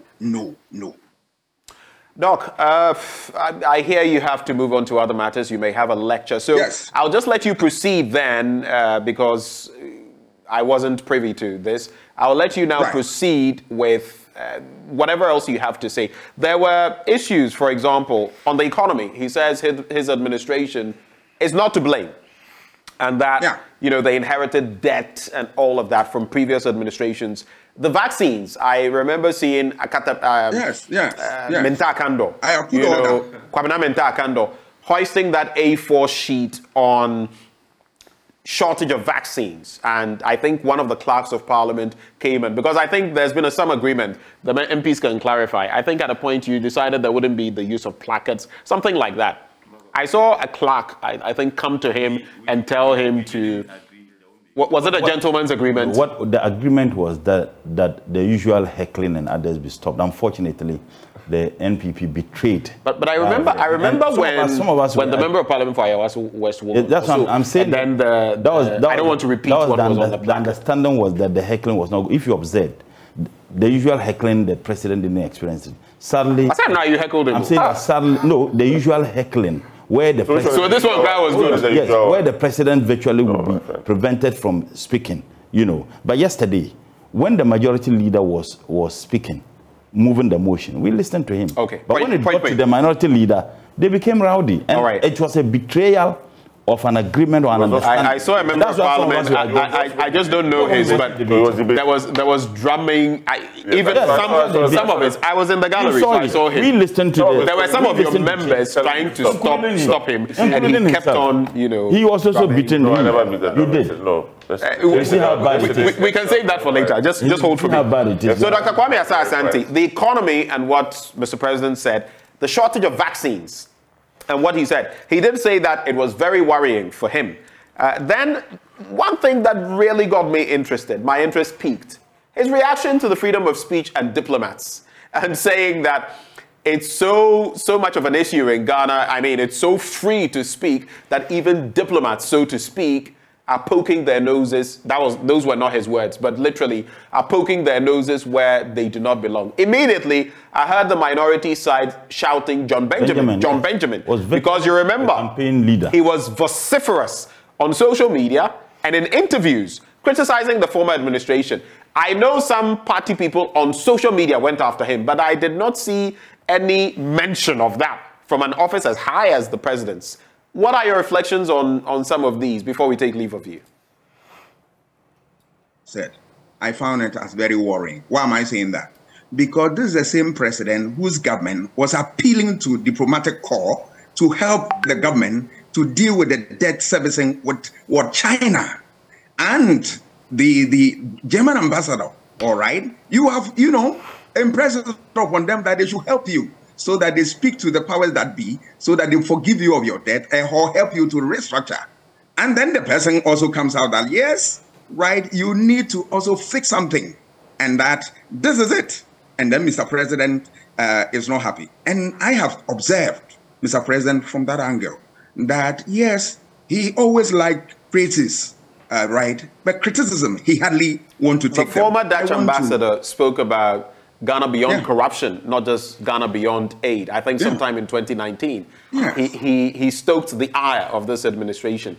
There was the recent one from the German ambassador. There was another one, I think, either from whether the Danish ambassador or something. But it appears whenever that comes up, there is a pushback. Is that good for us in the diplomatic space?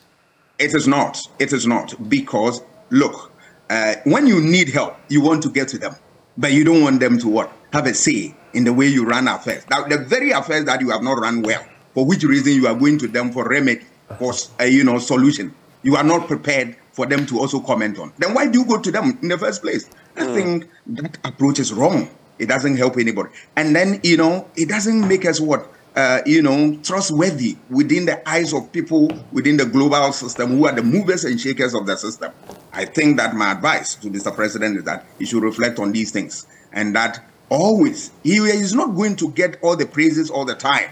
Criticisms will come, but he must get the courage to be able to accept them in good faith. That is governance. Governance is not all rosy all the time. There are difficulties, but when the difficulties come, you need to take them in your strides and move on. Because I have seen this, and I'll tie this into the rating agencies, where Mr. President said that the rating agency, gave positive remarks about his government in February 2020, and he went to Parliament and he mentioned all those things there. Right. Right. The same rating agencies downgraded Ghana, and you remember Mr. President was very unhappy. You remember when he complained within one of the Africa's program that he attended that it's gradually becoming one too many, that they are downgrading Ghana and the rest of it, right? When the praises come, you accept.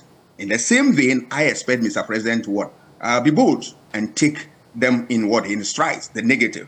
That is not good enough, and that is my point on that issue of COVID and how COVID money was used. But I'll touch on the COVID first. That Mr. President. So maybe we can wrap on those 2 points when you're done. Yeah, we'll wrap. Right. Mr. President and his government always want to explain how we have arrived here in terms of economic problems. They have attributed it to COVID and the Russian-Ukraine crisis. There's no doubt that this played a role. But there are other things I expected Mr. President to say that have also contributed to where we are. The Auditor General report is replete with examples of waste in the system. All right. Ghana Integrity Initiative has told us that we lose $3 billion every year. And if you look at that, and we're going for IMF, facility of $3 billion. If we manage corruption very well, we wouldn't need that facility.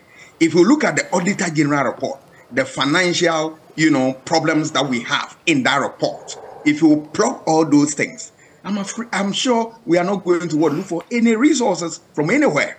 It means that there's a waste, and Mr. President should accept that.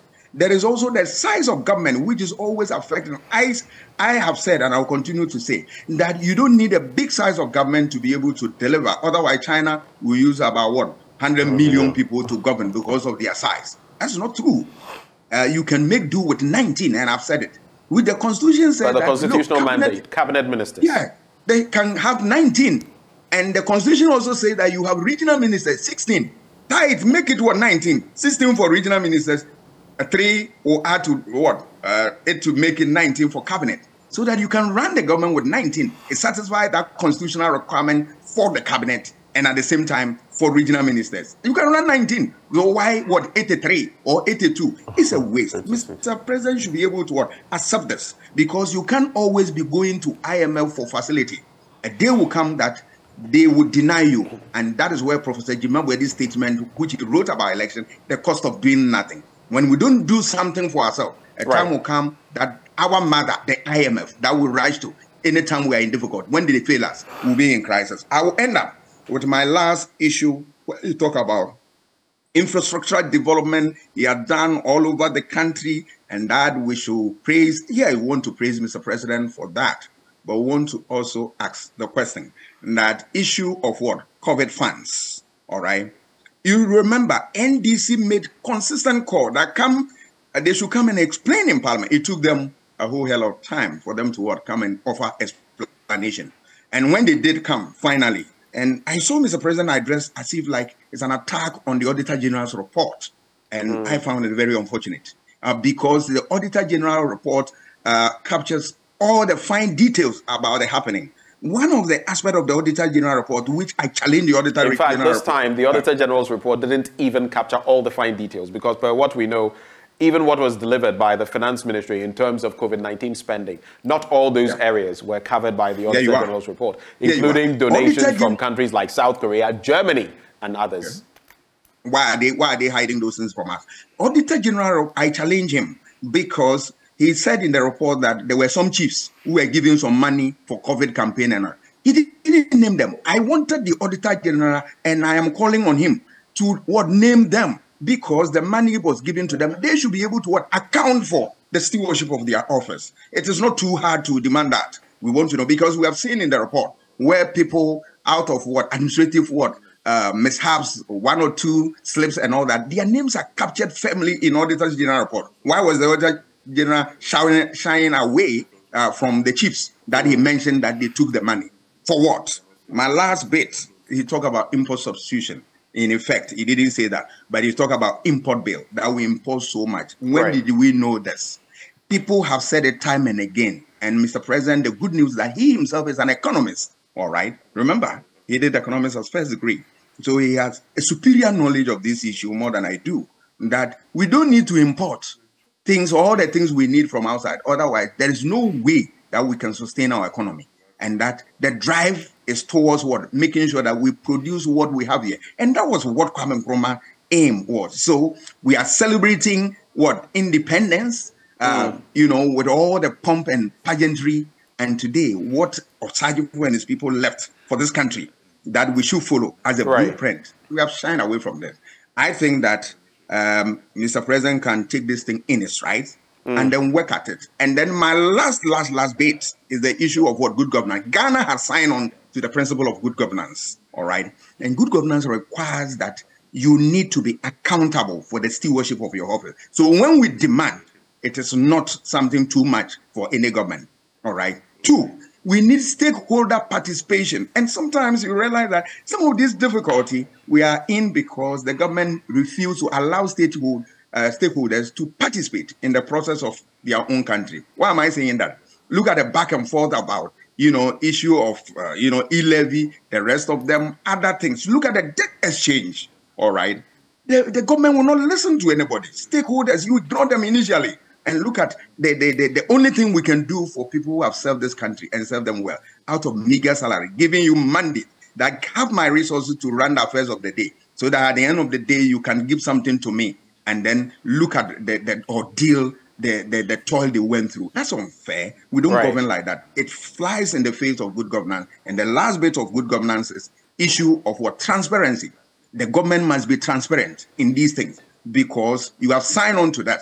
And if you read the preamble of our 1992 Constitution, you are a law student. You know it more than I do. It's captured in there that we will be transparent in all our dealings in public office. I want this thing to happen in Ghana.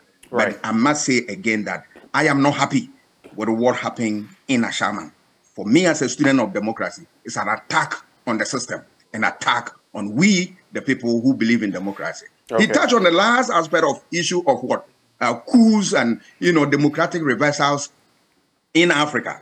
I support him on that call that we don't need that, but we don't need military adventurism in this regard. The brazen manner in which they carry out those things against human rights. Democracy cannot survive without human rights held in high esteem, which Mr. President has spent all his time to fight for human rights. Why has he abandoned the people of Ashaman? Why has he abandoned them? No. It is unfortunate. Those who died out of the election, that 8 people, nobody talk about them. Human rights, human rights. I stand for human rights. I stand for democracy. And Mr. President, I want you to continue on that path.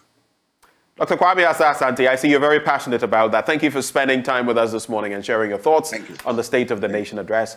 He is a political scientist at the University of Ghana, also director of the Center for European Studies at that same university. Before I come into the studio, let me just say a very good morning to Professor Charles Akka, economist, University of Ghana, ISSA. Prof, a very good morning to you, sir. Good morning, my brother. It's really good to have you. With your permission, let me just get the take of the parliamentarians in the studio, and I'll come to you shortly, sir. That's okay. Thank you. Thank you so much for your time. Let me come into the studio. So just to rehash some of what Mr. President said. Mr. Speaker, this government has constructed more roads than any other government in the Fourth Republic. And I saw Dr. Omane Boama taking him on. In fact, he asked Did President Akufo-Addo really say they had constructed more NCA-licensed fiber optic cables than any other government in the Fourth Republic? He also spoke about the bit about roads. But some other comments of the president. Things may be dire today. Nonetheless, we must count our blessings.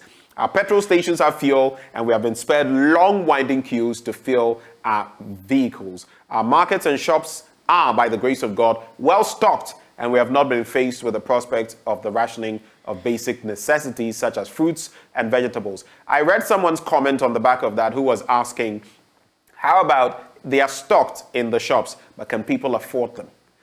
We have continued to provide free SHS, free TVET, and pay teacher and nursing training allowances. That's interesting because just today in the news review, a nurse sent me a message saying that they were not getting their allowances. I think they had just recently been placed. He also talks about climate change and variability. On Galamsey, he says, we continue the fight against Galamsey with the support of the security agencies in the short term. However, we are determined to promote responsible small-scale mining through community mining schemes. For you, Eve, highs and lows of the president's delivery and the most important things in our national life. I mean, Galamsey, vaccine shortages, the economy, and he didn't talk about Ashaiman, so I don't know what. But what is your reflection on yesterday? I mean, if you didn't belong to any party, how would you have appreciated this as a layperson? From the president's perspective, as a leader of a group of people, he did his best to be as candid as possible with the people of Ghana, because as honest as possible with the people of Ghana. You need to necessarily let the people know where we have come from, where we are going. You cannot come and give a State of the Nation's address based on what where you think we should be going only. You need to be able to have a holistic perspective and do a comparative analysis of where we've come from, where we are today, where we are going. And I think yesterday he did his best to let us understand that, because prior to 2020, he gave some statistics on how best he had managed the economy of Ghana.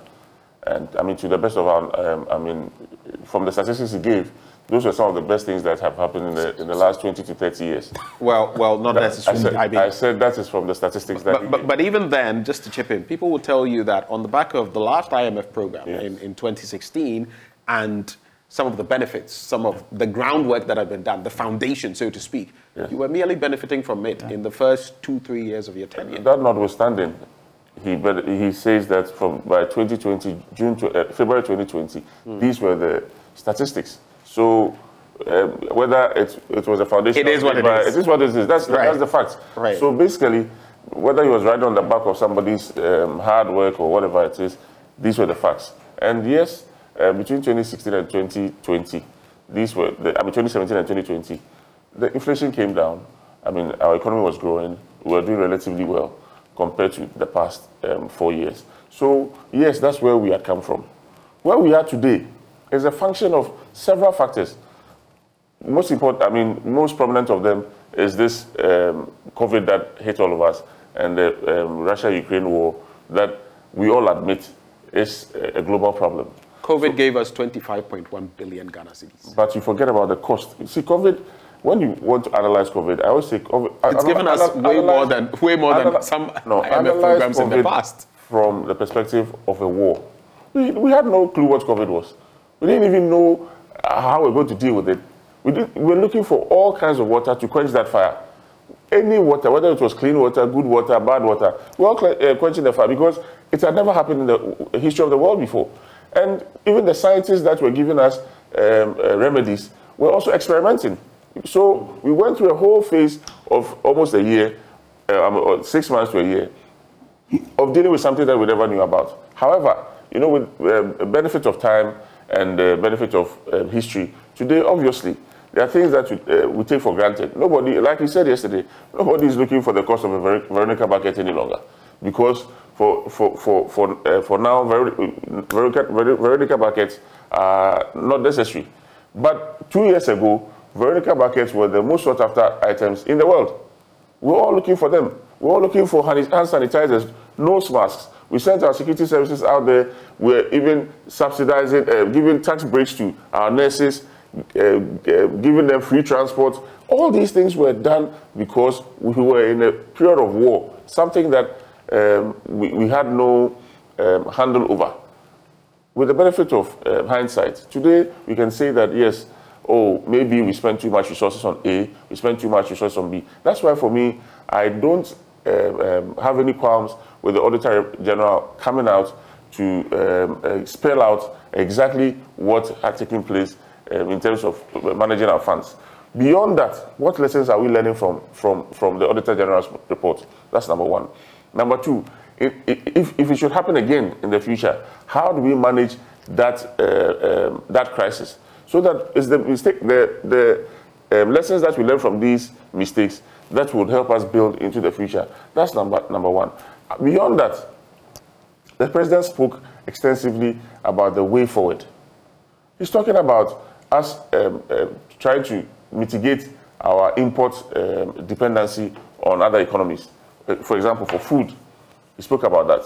And agricultural products that he believes that in the next few years we should be self-sufficient on, like rice, like poultry products and all that. For me, that is the way forward. He spoke about Ustart, and the doctor that we spoke to, the governance expert that we spoke before me, made it absolutely. I mean, in fact, he laid Dr. Kwame Ansah. Yeah, he laid everything there, and I like his approach and the analysis that he made.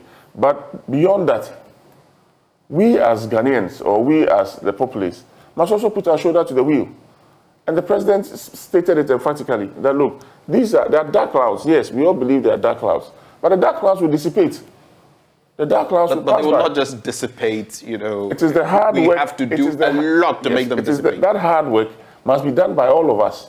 We all have to put our shoulder to the wheel. It cannot be done by a small segment of the people. We all have to buy into the idea that we have to put our shoulders to the wheel. In fact, that reminds me of something he said, that we need to unite, you know, to fight our common devils. And at the tail end, you and the majority were singing, there was this song, this patriotic song. Yes. Because really and truly. And they replied with, "Oh, Bilayo, oh, Bilayo." See, for that one is the semantics. That's how we play in we don't play. Oh, please, my friend. No, but the reality is that if we all don't put our shoulder to the wheel, look, and this entity of us called Ghana crashes, we will all suffer the consequences. So, for me, let's look at it from a bipartisan approach, dispassionately. Let's go delve into the issues and find solutions. If he says that we should wean ourselves from let's importing rice, let's put our shoulder to the wheel and let's go out there and get that done. Finally, I just want you to look at the president's rebuke of diplomats, so to speak. Do you think that was necessary? Where? I was looking, you know, because of where I was sitting. Yeah. I was sitting right next to the diplomats. The media, you know, space was to the right of where the diplomats were. So immediately he started saying that. I turned and looked at them, and a lot of them had very curious gazes on their faces. And I was thinking along the lines of, we are often, look, let's face it, we are not a power. Yeah, sure. We are not, even when it comes to soft power, like football and all of that, sometimes we are not able to wield it. Small states play small properly, okay? Monkeys play by sizes. These are, some of them are gorillas and chimpanzees, and we are, you know, the look on their faces did not show a lot of pleasure. Let me just put it that way.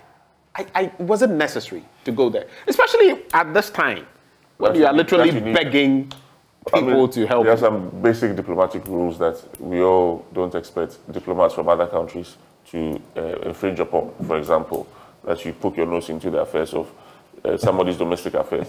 But we know that some of the big states in the world would always poke their nose into their affairs. In fact, they manage or micromanage the world as we find it today. And therefore, I mean, sometimes it's necessary to just remind them that, you know what, maybe you are going too far, or maybe you are stretching your arms too far. Did you feel the same way when John Benjamin was ranting about the former administration? Did you feel the same way? I sincerely felt the same way, but obviously it was playing to your advantage. Exactly. So you manage as it is. But that's the reality of the world. So for me, maybe it's just a good call to get them to understand that, look, don't stretch too far into the affairs, our domestic affairs. Let me come to Murtala on this beat. Echo, I am scandalized. In fact, Ben, I am scandalized. To be very honest, that I thought it was just ordinary Ghanaians who were hoodwinked into believing the pact of lies that the president peddled in the August House of Parliament. I am surprised that my lecturer, my professor himself, seems to be agreeing with some of the lies the president... In terms of what? I would detail them if you just give me a minute. The State of the Nation's address is in the 1992 Constitution, Article 67, that the president is enjoined to tell the people of this country the state of this country at the beginning of every parliamentary session and at the end of the session. And the reason why the State of the Nation's address is important, or the reasons why the president must address the people of this country, is to help the citizens plan in terms of their finances, plan in terms of their security, and plan in terms of everything. So you must tell them the true state of the country, regardless how bitter that state is. I heard my brother say that the president was being candid. Perhaps, maybe because I attended a Saito school, there is a different meaning of what constitutes a candid statement. The president was outrightly lying to the people of this country. And I'll give you one example. I'll tell you. The president says that, don't blame me, I came and met debts. Isn't this a lie? That's a fact. Hold on. You came and met a debt of 120 billion from independence. President Mahama came and met a debt of a little over 80 billion. And by the time, hold please, we can talk about, I listen to you. Please go ahead. President Mahama came and met a debt of a little over 80 billion. And by the time President Mahama left office, he left a debt of a little over 120 billion. So about 40 billion. 40 billion. You took it now, we are getting to 600 billion. And you have the audacity without any shame to look into our faces and tell us that the problem I have is because I came and met debts. You have borrowed close to 500 billion. About 480 billion. I'm saying that almost 500 billion. 480 is not close to 500 billion. You have borrowed close to 500 billion. And what did he say? And there is, let me finish. I listen to you. He even showed that. I listen to you, please. He gave you. Just to clarify, the sums of money that are being mentioned are in Ghana cedis, not dollars. They are in Ghana cedis. Will you tell him? I listened to him. I'm listening to you. Please, when he was mentioning, please don't echo him. So friendly advice. Mutala he can retaliate. When he was mentioning the figures, you didn't interject to say that he's talking about cities. Go ahead. What is the interest in wanting to let people know? Have I said it's dollars? There's a point that when was he made mentioned for the figures, when he mentioned the figures, you didn't interject to say that he's referring to cities. Just go ahead. Just go ahead. So I am saying that the president, the 40 billion President Mahama borrowed was not in dollars, cities. No, I'm saying that all of what you are mentioning, both NDC and MPP, are in cities. President Mahama borrowed 40 billion. You borrowed close to 500 billion. Then you look into our faces and tell us, don't blame me because I made... Is this not a lie coming from a president? 2, the president also said that there is nothing wrong with how COVID funds were managed. That there wasn't anything untoward as far as the management of COVID funds was. When the Auditor General has indicated palpably how monies of COVID funds were misappropriated, isn't that another lie? Without any shame, you have a president who sees nothing wrong with lying. Kids were watching. And those kids, when they know the facts and the president comes to lie to them, you think that they would have any respect for that office of the president? You think they would? Again, let's look at the facts. The president, and I'm going to unpack the facts so that we know the facts from the not half-book truth. Absolute lies. You said that 1D1F is creating a lot of jobs. Which jobs? President Mahama handed over to this government unemployment of 6.8%. Now, 6.8%. Youth unemployment? Or? I say unemployment, not even youth. Total unemployment. I'll come and give you the breakdown. President Mahama handed over to this government. You can check at the ILO website and check at the Statistical Service. In 2016, President Mahama handed over to you unemployment of 6.8%. You have taken it to 17.4%. Go and read the census report by the Statistical Service. Unemployment was 17.4%. See, that is an effect of the doomsaw. Can I finish? It's true. Please go ahead. Go ahead. Did we have doomsaw in? We had doomsaw from 2012 to 2016, and the effect of all those companies that collapsed is what you are saying. What a hypocrisy. Why? When you told him about the IMF went in for, yes, and the fact that IMF... Can I finish? I mean, don't do this. And I expect I am listening to you. No. Please go ahead. No, I expect you to be telling him. I expect you to be telling him to. I listen to him. Let him make his point. Is it deliberate? He didn't interfere when you were making. I expect you to be telling him. He didn't interfere. I'm not interfering. What is this? Let him. If you don't have any respect for let him land. I'm saying the president, you took unemployment in this country at 6.8% to 17.4%, and you tell me that you have created jobs. 1D1F is supposed to grow the economy. And once the economy grows and expands, jobs will be created. The 1D1F is not serving the purpose for which it was instituted in the first place, because it is fraught with corruption and incoherent policy implementation. And that is the reason why unemployment is rising. You don't need economists you don't need prof to tell you that when you industrialize, the economy grows, and once it grows, jobs are created. So if you claim that 1D1F is industrializing and creating jobs, and expanding the economy, and jobs are not created, it means that that particular intervention, there is a problem with it. Not true. See, if I can help you. Don't help me. Let him land. Just note the points down. Just note the points down, and you can react. Go ahead. You see, go ahead. He wants to go to the court. I'm just saying that the facts are there. The Statistical Service, the head there was appointed by this government. No problem. Unemployment, you took it from 6.8% to 17.4%. Now he's talking about... You have to land on some of these, because we also have to bring in Prof. Except that you don't want me to talk, because he spoke for almost 15 minutes. He spoke for almost 15 minutes. I never interjected. Then I won't talk. He spoke for almost 15 minutes. I never interjected. In all fairness, we should also allow Professor Aka to have some time. I'm not saying land. Then allow him to. I'm not saying land. No, allow him to speak. You don't want me to. He spoke for 15 minutes. I'm saying I never interjected. Streamline. Then you don't want me to be on your... You go ahead. Tell me that. When he was speaking, you never interjected. I never interjected. For almost 15 minutes, I speak, and then you tell me. And Eve, you've not been fair. You are not fair too. I really, it's creating problems. I listen to him. Let him go ahead. You are interjecting. So that we can also allow... I should know. Go ahead. So I'm saying that. When he talk of the fact that they've been able to produce more, why? In this country, we were spending a little over $500 million importing rice and poultry products into this country. We are today spending over $2 billion. Then this president will tell me that he's doing better. You took inflation from 15% to over 54%. Debt to GDP a little over 60% to 104%. Then you tell me that you are doing well.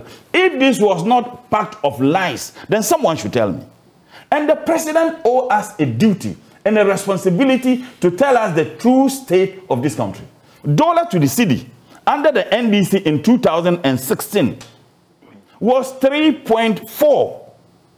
And then they say, oh, it was 3.7. Let's even say 4.0. Today it's 13 cedis. Then this president will look into our faces and lie to us in the legendary fashion he did. In any case, security. Go and read the first quarter report of the Ghana Police Service in 2018, that we registered the highest armed robbery ever in the history of this country. And every year, read their report and juxtapose them with the reports under the NDC. Security is in a state of decay. But that's interesting, because we have so many security-related, National Security Ministry. I mean, that is the point I'm even making. We have everything. Interior. I mean, they are just moribund in terms of what they have been able to deliver. Now, Ashama, I mean, it's ridiculous that you have a military officer who was barbarously murdered, which we all condemned, and expect that state institutions such as the police should be given the opportunity to investigate, to get those perpetrators. And as a matter of fact, the police had commenced investigation into the barbarous murder of that military officer. Out of nowhere, the president himself sanctioned military men to go and molest people in Ashama. Except that someone is going to tell me that the military attaché, the high command of the military, worked independent of the control of the political authority. The military attaché, the high command, they work under the supervision and the authority of the Minister for Defense. And the Minister for Defense is answerable to the President. In fact, the President is the Commander-in-Chief of the Ghana Armed Forces. That you have military officers who went there, molest people without any reason. And in fact, when I saw the videos, it was a reminiscence of what happens in Gaza Strip, or perhaps what is happening in Ukraine. Helicopters everywhere. When the police had commenced investigation, then you think that we should praise him, human rights. Human rights what? And I thought that the President would have found some little space in his heart to show empathy and sympathy to the people who were unjustifiably molested. But you know why? There aren't any spaces left again in the heart of the President for sympathy and empathy. If there were spaces left, when unarmed citizens who went to participate in an elections by the Constitution, those people were barbarously murdered. The President still hasn't found a space in his heart to even express sympathy to the families. Now you come there and pretentiously telling us that Women's Day, those who were murdered, their wives are widows today. Their children are orphans. The education of their children are truncated. And this President didn't have any shame to stand there telling us Women's Day. You have made some women widows. Do you know how those women are feeling? Do you know how they feel when they watch the President peddling those forsooth? And frankly speaking, if you talk about sympathy, the President doesn't have any. Absolutely none. How could this escape the President?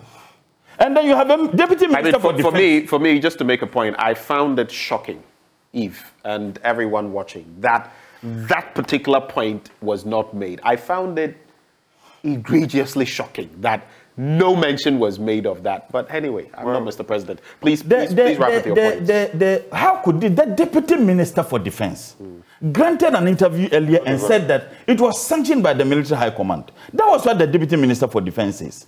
So there is no one who can tell me that the President didn't sanction it.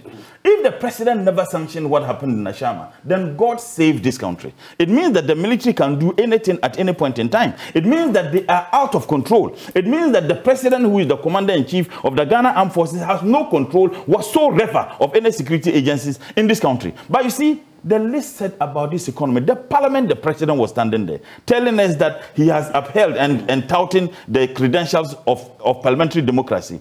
You authorize armed military men who invaded Parliament, but for our resilience to truncate a democratic process, the President never condemned that action of the military men who were authorized to come into chamber. That was what happened. Then you stand there and then you tell us the COVID funds. Look, when you ask him about COVID, he say, oh, the problem we have is not the cause of anybody.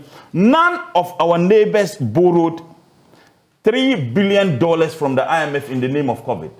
None of our neighbors borrowed over 100 million euro from European Union. None of our neighbors borrowed hundreds of $millions from the World Bank. In fact, Burkina borrowed just $20 million in the name of COVID.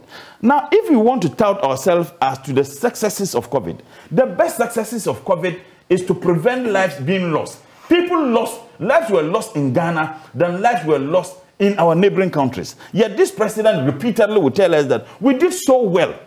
Look, the WHO praising how we handle COVID. Go and read. They praise Burkina same, they praise Togo same, they praise Nigeria same. So Ghana was basically an isolation. Right. But we have borrowed more than all of them. Let me conclude just last question. And I want to ask you. We were asked that we were given free water and free electricity. And then they now introduce a new tax for the purposes of the free electricity and the free water.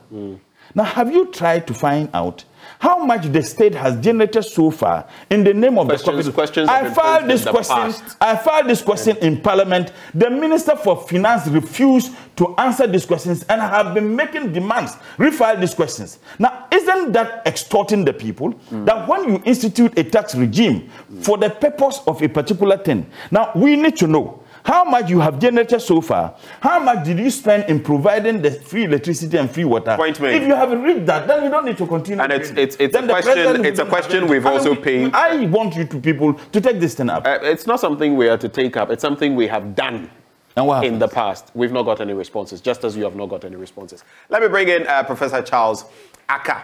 now who joins the conversation. Thank you so much, Prof, for being so patient with us. It's been a bit heated in the studio, but for you, how would you assess the State of the Nation address as per President Akufo-Addo yesterday? What are the key takeaways for you?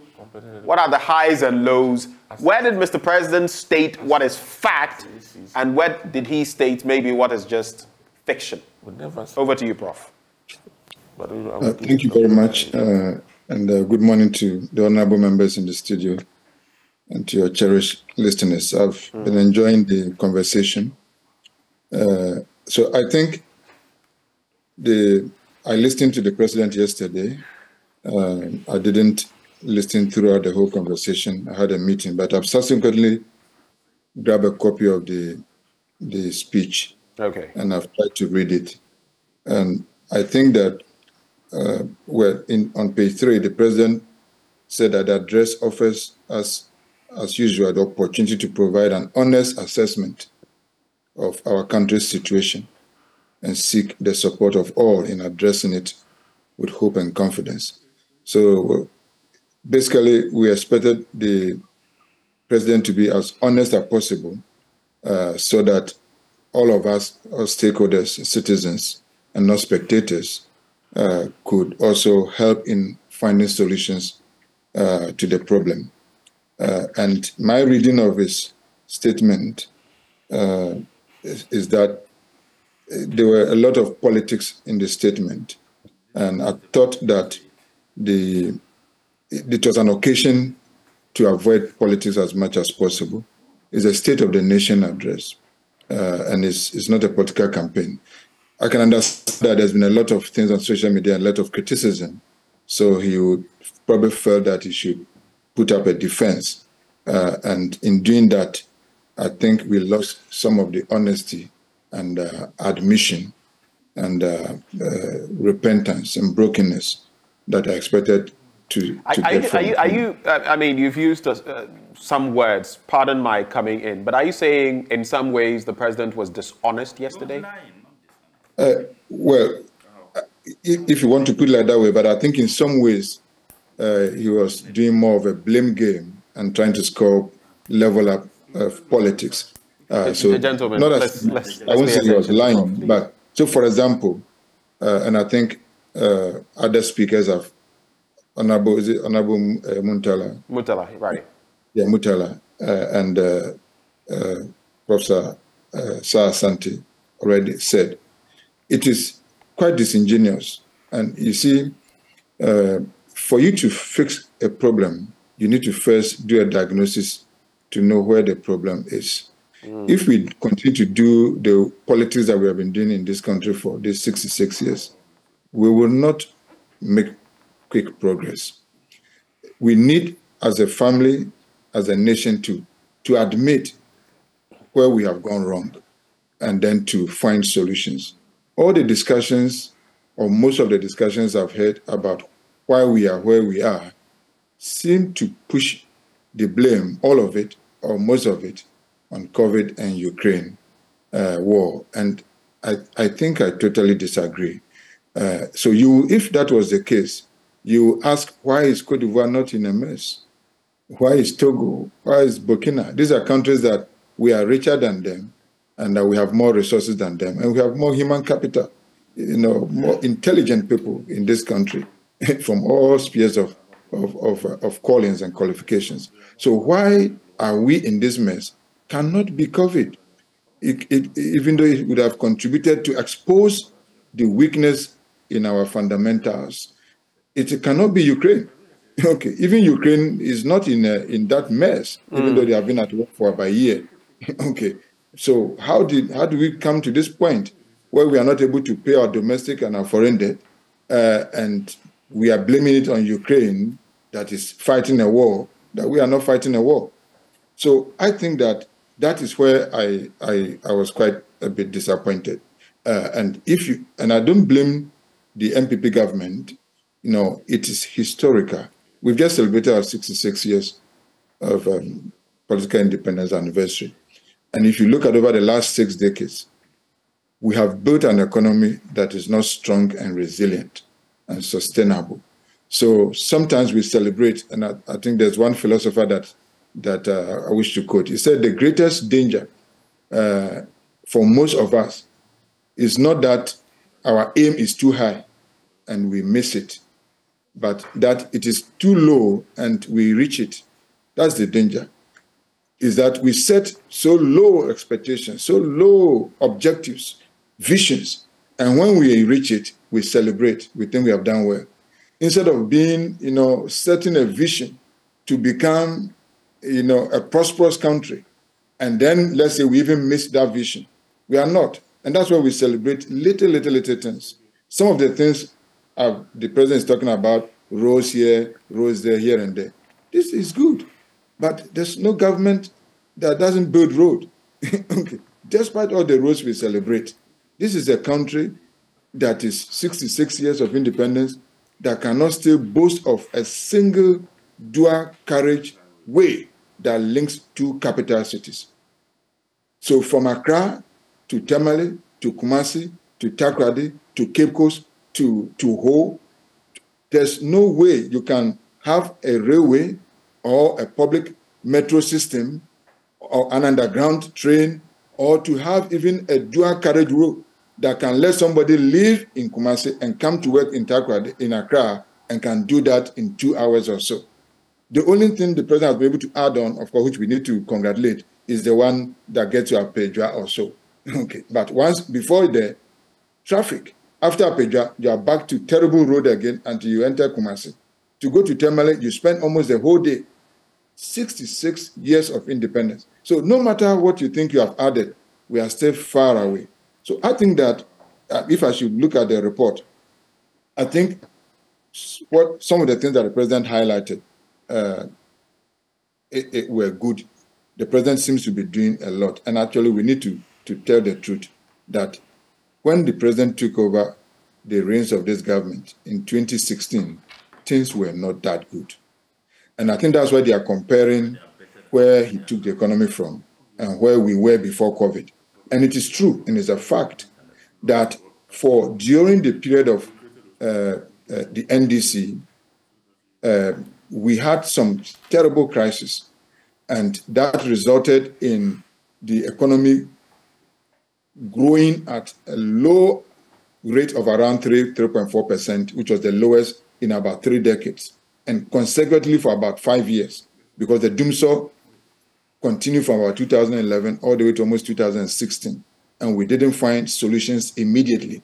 So that affected the NDC government. At the time, the international price of crude had gone to almost about $100 per barrel. So that also made the energy situation quite difficult. So when they take over in 2016, and the first budget that Honorable Ken Ofori-Atta presented, I was very happy about it. It was quite it focused on growth. It focused on reducing taxes and mobilizing other sources of revenue and to invest in critical areas where we could grow. So not surprising that we begin to record about 7-8% of growth on average, about 7% growth. That was quite good.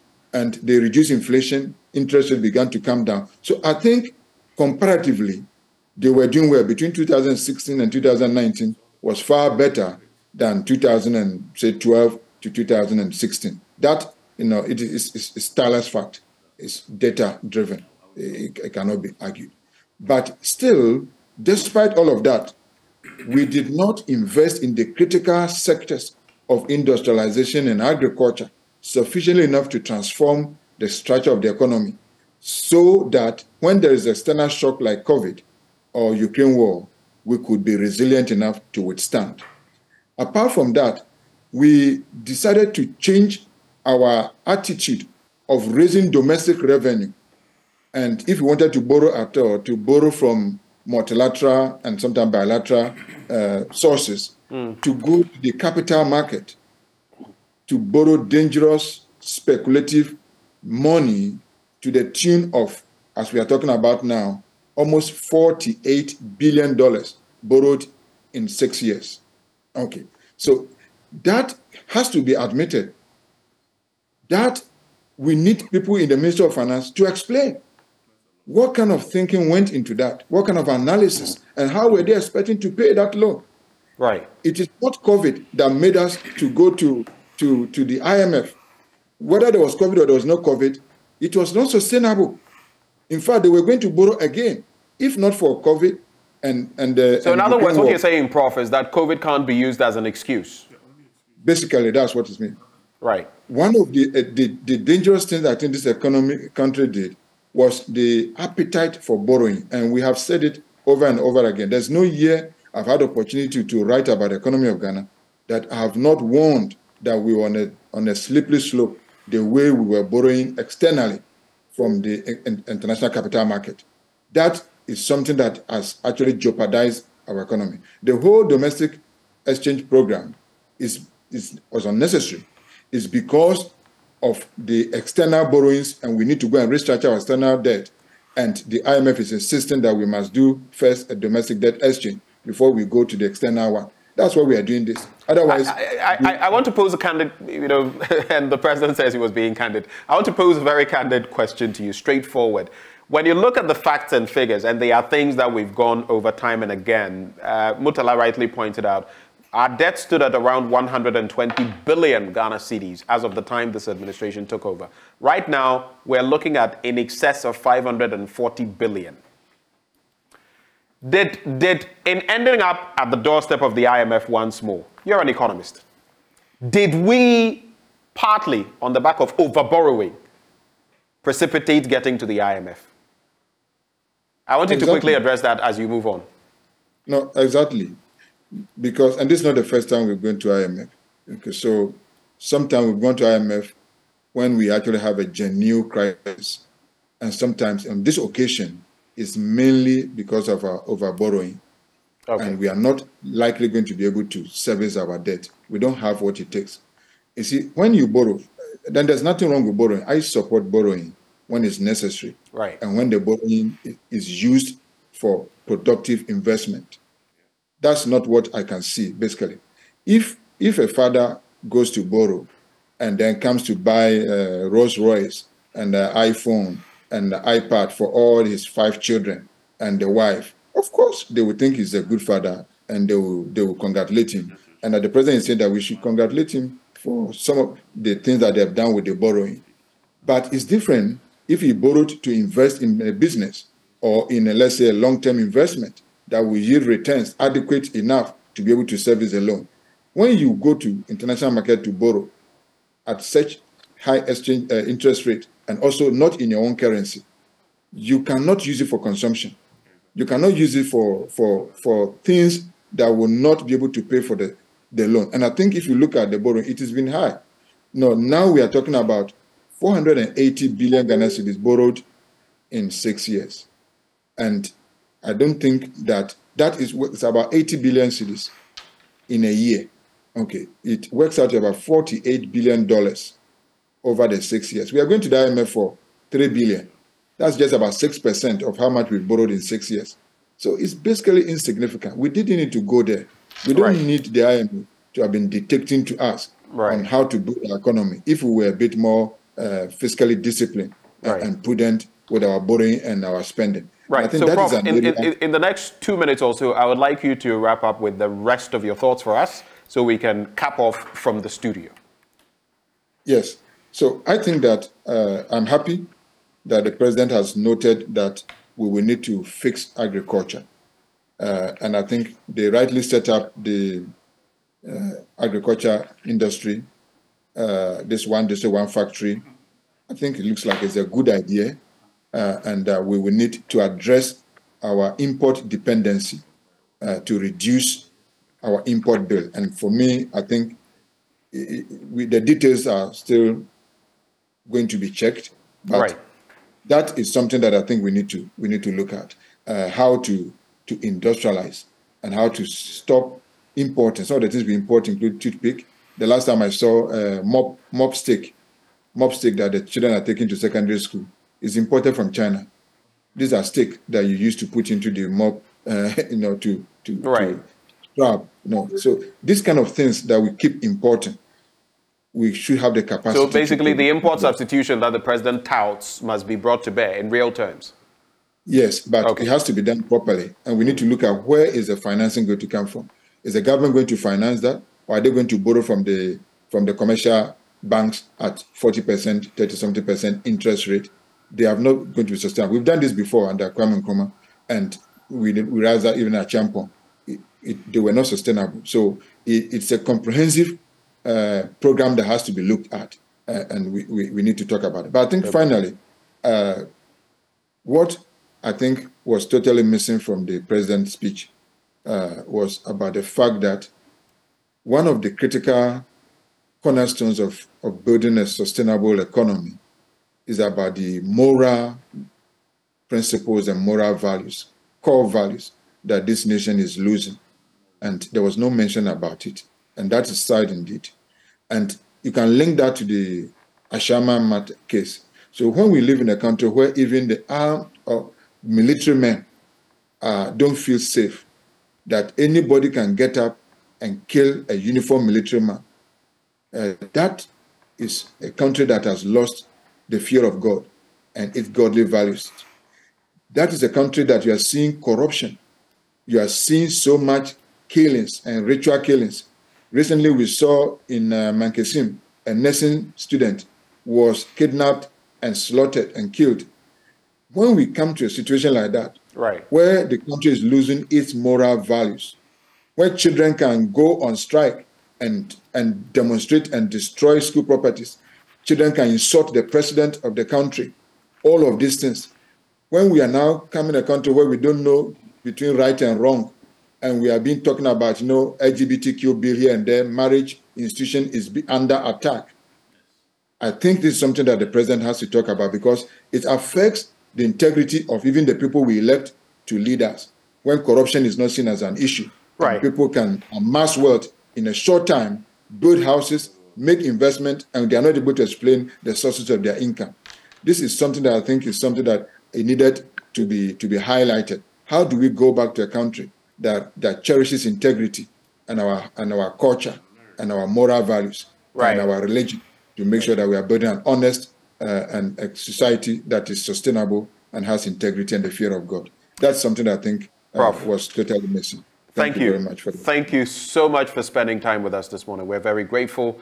Professor Aka is with the Institute for Statistical, Social and Economic Research at the University of Ghana. We're grateful for your time, Prof. I'll come into the studio some 2.5, 3 minutes maximum each for you. Please, no heckling. Use your 3 minutes. Make your final points. There will be no extra time.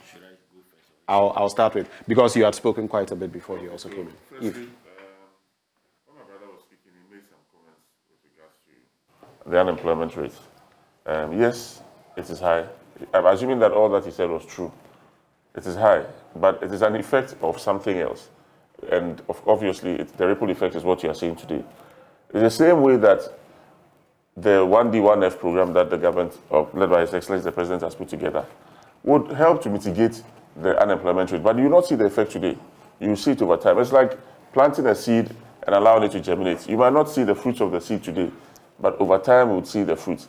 It's the way to go. In fact, the professor has hit the nail right on the head, that we need to industrialize. We need to industrialize like the Chinese have done, like the Singaporeans have done, like the Taiwanese have done, like the Thai have done, like Southeast Asia has done. And that industrialization comes with, it must come with a committed effort. It will not come on a silver platter, because we are competing with global giants. However, if you take the model that, for example, China used, it was not just import substitution.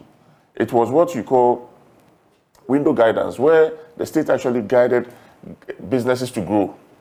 They built their own national champions and then now push their national champions into other economies. That is the model that you have to be looking at, similar to what South Korea and Co have done. Those models are able to employ... That model also has its challenges, and it has its authoritarian tendencies as well. We might as well look at that. Maybe we don't have time for that. Yes, but the truth is that even if you take Japan, Japan was not authoritarian, but Japan went the same model. It's called window guidance, where he was asking whether we're going to borrow from the international markets or government. It's government that must put in the resources, because substitution on its own does not solve the problem. That notwithstanding, I believe that I'll use this as this platform to speak a little about what happened in Ashaiman. In fact, I was really... And that'll be your final point on the back. I was not happy when I first saw the videos coming in, the pictures coming in, because it beats my imagination that the people that we have paid to protect us will now go out there to attack us. Democracy is built on the rule of law. And Ghanaians must understand that that is how the state has been created. It's unfortunate that we lost a young soldier, but so many people, I mean, there are so many other murder cases that are still under investigation. And the police, over time, crimes don't take a day. Sometimes it takes a long period to find solutions to it. And I believe that we would need a sincere apology from our military in the shortest possible time, because it was uncalled for and was untold. Thank you very much. Mutala, let's wrap it. It was the military. He is the commander-in-chief of the Ghana Armed Forces. The military certainly could not have done that at his blind side. If they did so, then some hairs. But you do know if officers under a certain command move out, you cannot expect that for every little thing that is done, Mr. President would this is not a little thing. This is not a little thing. They were there for hours. Right. And he didn't see the need to talk about that. Final point. If they did that at his blind side, then someone ought to go. Either the Minister for Defense or some of the high echelon of the military ought to be dealt with. He won't do that. Two, I heard Prof say that yes, under the NDC we had global economic, crunch. We had, fuel prices going over $100 per barrel, and he mentioned all those things. And then he said that yet, what we experienced after 2017 was better than what we experienced from 2012 to 2016. No, it's not factual. It can't be factual. The purpose of every government is to improve the living conditions of people. And that's what I wanted to ask Prof. Now, what is the whole idea of governing people? To improve their living conditions, to ensure that there is security and stability. Even with all the problems that the NDC had, unemployment was 6.8. With all the problems NDC had, inflation was 15%. With all the problems NDC had, we were spending a little over $500 million importing rice and poultry products into this country. Today, we are spending over $2 billion. With all those problems NDC had, a gallon of petrol was cheaper than a liter of petrol today. With all the problems NDC had, there was semblance of stability in this country. We didn't experience the kinds of things we experienced in this. There was decency in governance that the president would admit and say that these are the things we are taking. With all the problems NDC had, I thought Prof and my brother was going to be concerned about the monies NDC borrowed and what we delivered. But that's exactly what Prof said. No, I'm saying that the monies we borrowed, we shouldn't go anywhere. Let's remain in Accra. Do you know the 40 billion included the loan we got for the purposes of the Pokwasi interchange? Right. Do you know the loan we got, the 40 billion included the Obichebilamti circle? Do you know the loan we got, the 40 billion, brought about the Terminal 3, brought about the circle interchange, brought about the Rich Hospital, brought about the Bank of Ghana Hospital, brought about the University of Ghana Medical Center. This is in Accra, brought about the Eastern Corridor. But let me conclude on this. The East Legon bypass. The total contract sum was a little over $5 million. These people recklessly abandoned the project. Now they are spending over $50 million to finish the same project.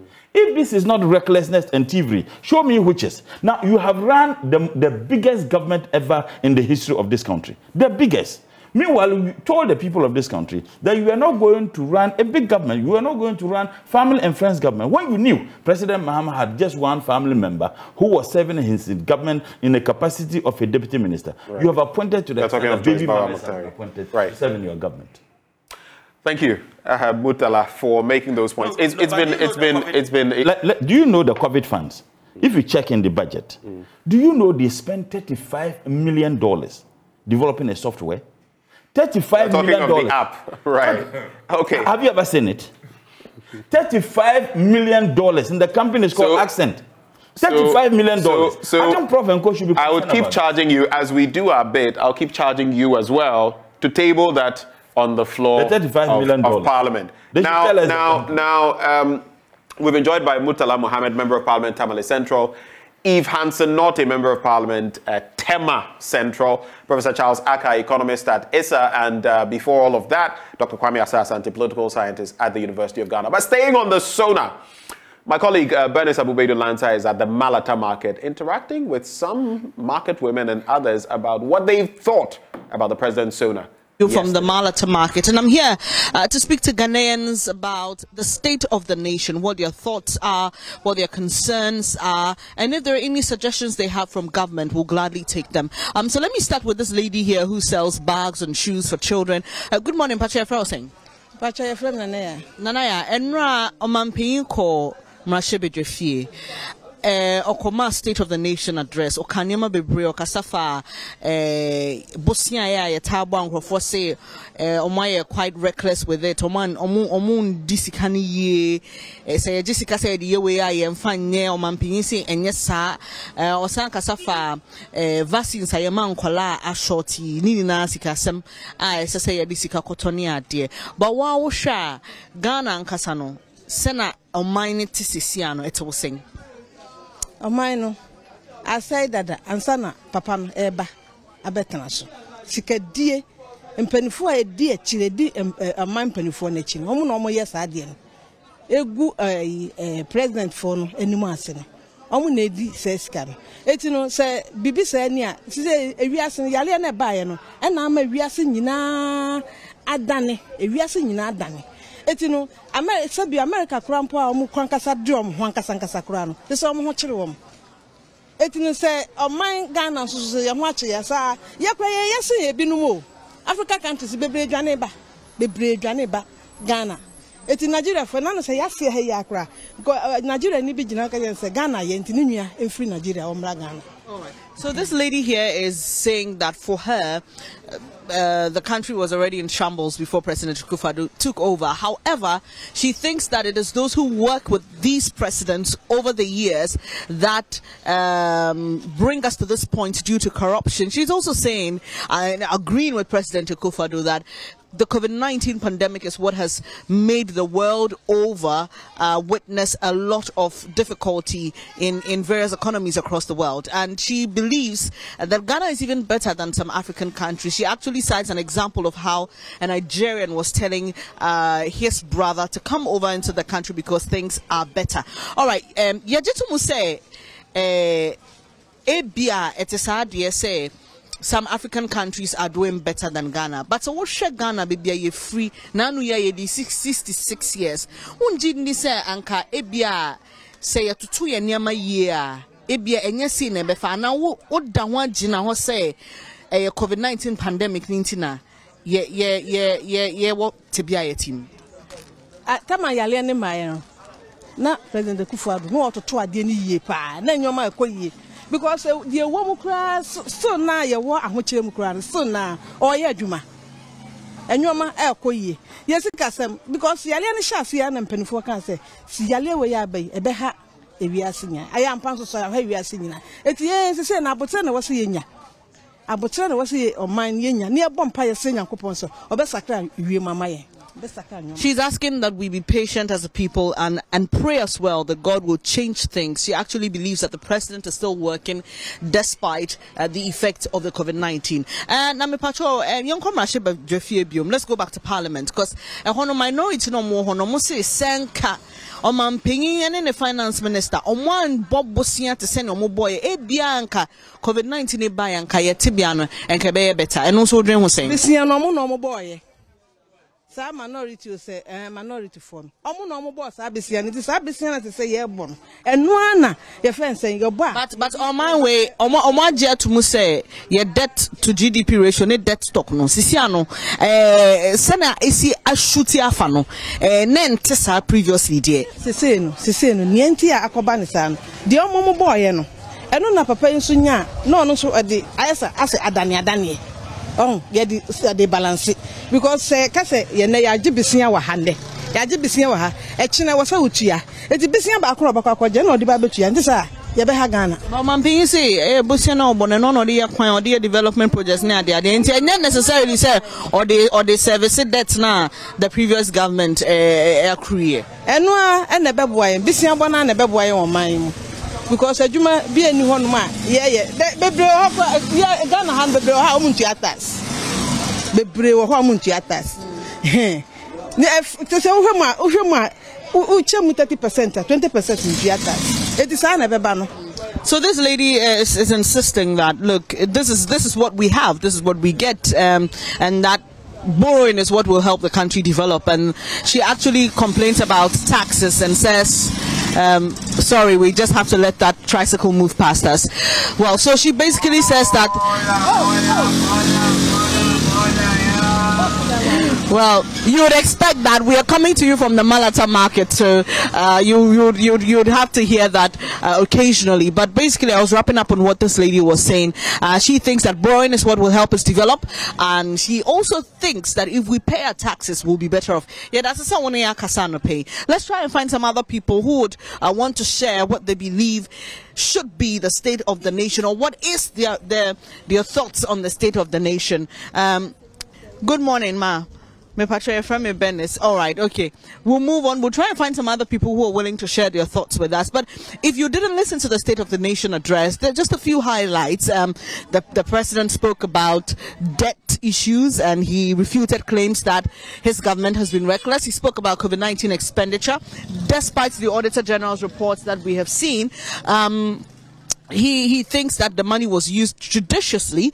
He also spoke about the vaccines for the children and said that it is being treated as a matter of urgency, and hopefully we will begin to see some true results soon. Let me find out from this woman if she would like to speak to us.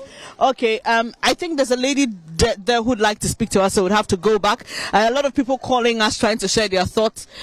So we would try and move around and get all these thoughts right here on the JoyNews channel. But basically this morning, we are here to sample the thoughts of Ghanaians on the state of the nation. Good morning, ma'am.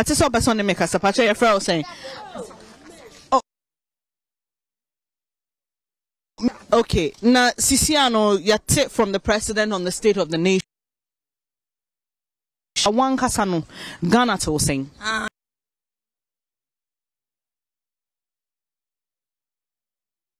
I see a hapa Ghana, yes, we are heavy moon, but yes, Rabbi say, or should be known, so I any money, my cacre.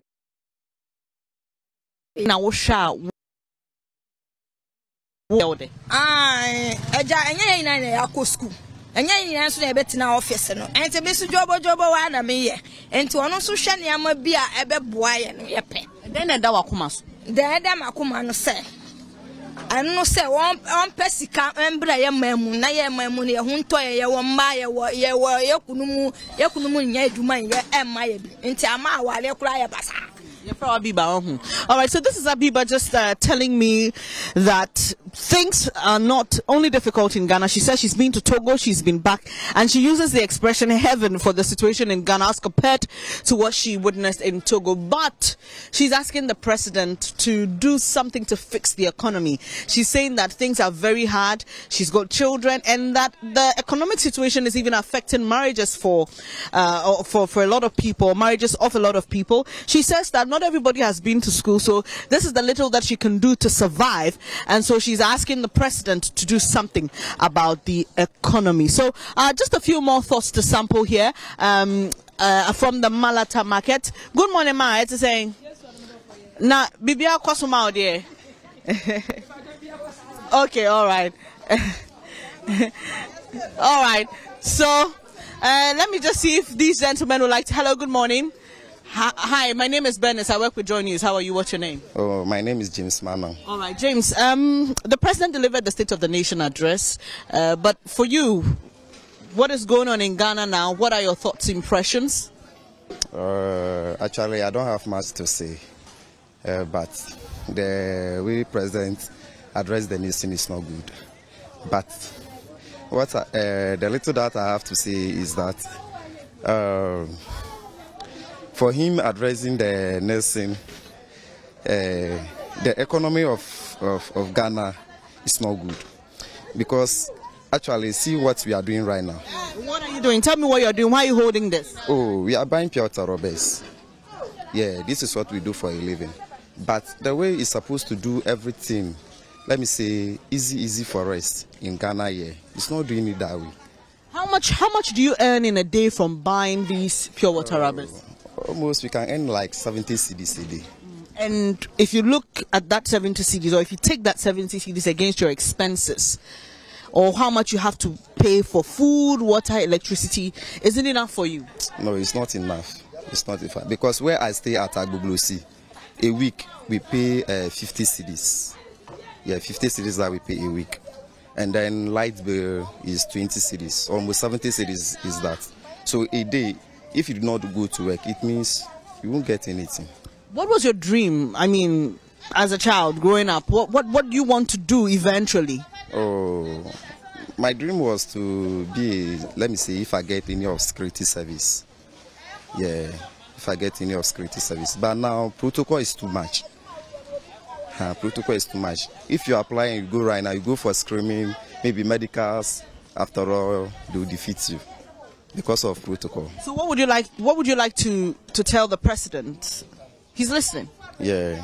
What I have to tell him is that they should stop this kind of things, the protocols and then all those things, because we, for instance, we can get something small and be doing for a living. Yeah, this is how I ought to tell him. Thank you so much. I appreciate that you spoke to me. So you just heard this gentleman who has just shared his daily hustle with us, what he has to do, how much he has to pay, and how these expenses do not add up for him. Hopefully we'll get a few more thoughts before coming back to you in the studio. All right. So this lady is pointing me to a gentleman who would like to speak. Hello. Good morning, da. Me Patrick is saying. Yes. Patrick is saying. Abdullah Mijima. Abdullah. And ne dear behind your bonnet. Ye can't about Ghana generally. Send a chronetia. If you must say, a woman say, Hotra had ye, but and your Ghana, but must say, a bino and am I a Hotra. What drink train saying? Oh, saying they are TNU so, and him saying your Ghana one. And I will train there, but him say young Ghana one. Because sure Nigeria for a man now Mukum say, and Yashi. A woman to me is car, no, by a friend saying, Patrick Crowman Yabi. Light need only the FTT. And to compare there, I won't try there, but I ain't gonna. Inti sisi agana sene yetu no ususu say sana wo say ya ana say nka yebetumi aye bibia fa ho. Ah, me to me try say de bia sana etie o. Aban bia e beba no I won't try ni there wo ho. Oh, ti me hu anytime I bibi to say I said what bread bi won. I said we hu a ho try no we hu sa ma akokwa o. Sa pepepe. Inti rain or shine wo de wutim. Ah, ye be ndey. Only baby over Contia, yeah. So, Abdullah here is saying that he agrees that the situation is not peculiar to Ghana, and he actually sounds very apathetic. He says, "Look, government in, government out. The hardships are there, so really he's used to it, and he doesn't really have anywhere to go. So he's gonna manage anyway." Inti usideng survive. Oshe senya nyamemoye ding. To senya okase umse nyamemoye ding. By Ghana nkwa.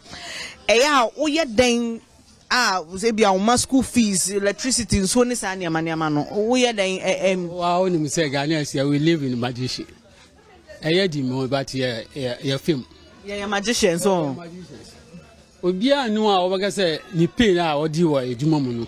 Na odi hwe no. So ti ase. E pay na odi wo edwuma mu no nko ade de entumi hwe afi. Unless he be some maneuver be. And I answer you sympathize. Me can't say I was sympathize. I say, "Want to mean sorry, we Ghana ha fitrana pa na wunya bibindi." It's very difficult. Ubanya we bet mama 1 CD, 2 CDB, and now 5 CDs be also the be managing. It's an interesting response to my question. I was asking Abdullah how he survives, even in the hardships. And he says, he used the word magicians and says, look, in Ghana we are magicians and there's no one who can say that whatever they earn is enough to match up to their expenses. He says we are also very sympathetic people, and so it's difficult that someone will wake up in the morning and by night they wouldn't have had at least a meal to eat, and so that is what is also helping us. It is a again atre amanyofo omo ye government edwumani ade so that ewom se ahotre wo hode but then we need aso. Oh, omo ya the confidence there because confidence there anyone because the way I'm be kasano anya hunu na ye me ba ma yesi but I don't know who ground. That side there, young one to Well, he's asking me not to go into the area of what politicians, government workers, and others can do. He's saying that he's lost confidence because what they promise is not what they deliver eventually when they come to power. And so on that score, he's just shut his mind to it, and he's just going to find his way to survive. Thank you so much for talking to us, Abdullah. But when I was speaking to Abdullah, there was a lady who was just saying that, right, she sped off. I was just trying to get her thoughts, but she was saying that people have to be honest. There are hardships in the country. Yeah, you can cover your face if you don't want to be seen. Okay, please cover your face and talk to us. Okay, she basically was saying something. What were you saying while I was talking to Abdullah? Things are so hard. We are suffering. Nothing is working out. So you people should come out and help us. But the president spoke yesterday. He shared the State of the Nation to Parliament by and by extension to the Ghanaian people. He says that, well, things are hard, but the COVID-19 and Russia-Ukraine invasion, or the Russian invasion into Ukraine, were harder, tougher before this Russia and COVID came. They squandered all the money. They should bring out the money and help us. We are suffering. He says that they didn't borrow recklessly. They didn't spend the money recklessly. They did. They've overspent. He should reduce the size of his government. We are suffering. We can't pay our children's school fees. Even those going to the SS, things they are buying, some of them we spend 5,000, 6,000, 8,000 to send the children to school. Even though it's free SHS, you're paying? Yes, we are paying because things that we are buying is too much. What are you buying? Well, free SHS. So many other things. Those unnecessary things, they should cancel it. We are suffering. Yes. So what do you do? And so what are you doing to survive? What are we doing? We are in the market and they are not buying. We are in the market, we are selling, nobody is buying, nobody has money. And the taxes on the product, they should reduce it. When you go and bring one product, the taxes on it is too much. They should help us. They say they need the taxes to develop, they borrow to develop. And so while you're struggling here, there's someone else somewhere in the country who's getting their roads fixed, who's getting water. And so the president says have a little patience. And no, it's not. They should rather, he should reduce the size of the government and cut off the, how do you call it, the ex gratia. It will help us. All right. Okay, so you heard that lady there eloquently sharing her thoughts with us. So she disagrees with those who say that, well, it's manageable, it's heaven. She says, look, cut down your government. Interestingly, we didn't hear that during the State of the Nation address. The president was quite silent on that.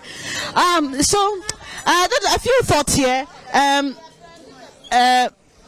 We'll just try to see if we can get one person to share their thoughts with us. Hello, Ma. Yade. Hello. Please, my name is Bernice. I work with JoyNews. What's your name? My name is Sekinatu. Sekinatu. We're talking about Ghana and the state of Ghana. Let's speak tree. Okay, thank you. Me patrol. Yaka Ghana wasem. Any send ya minor yesisiano. It's all saying. Yeah. Edim papa. Me to Adriani. Edim pa. Banchi boy edim.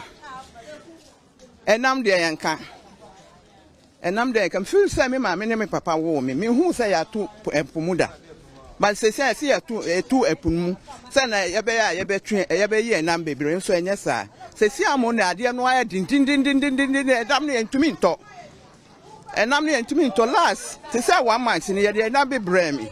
Enam 74 million. And am de bre me. Me kai 40 Ghana.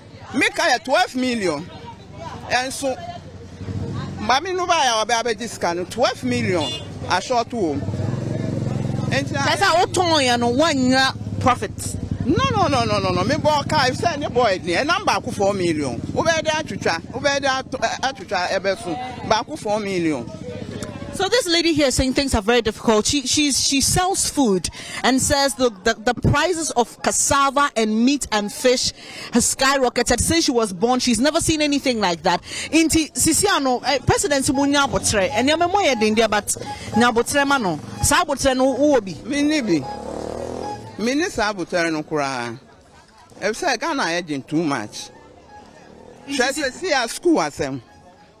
School asem nkwala no bebre ogufie me baka ho ade no ogufie de na esi me baka ho e say school no wonya bi Yɛkɔ yɛsi yɛnkɔ ha, yɛsi yɛnkɔ ha, yɛnkɔ ha. Ohu, nkwala no so enye me banko, nkwala bebree. Ohu. Enti Ghana no enti say first no.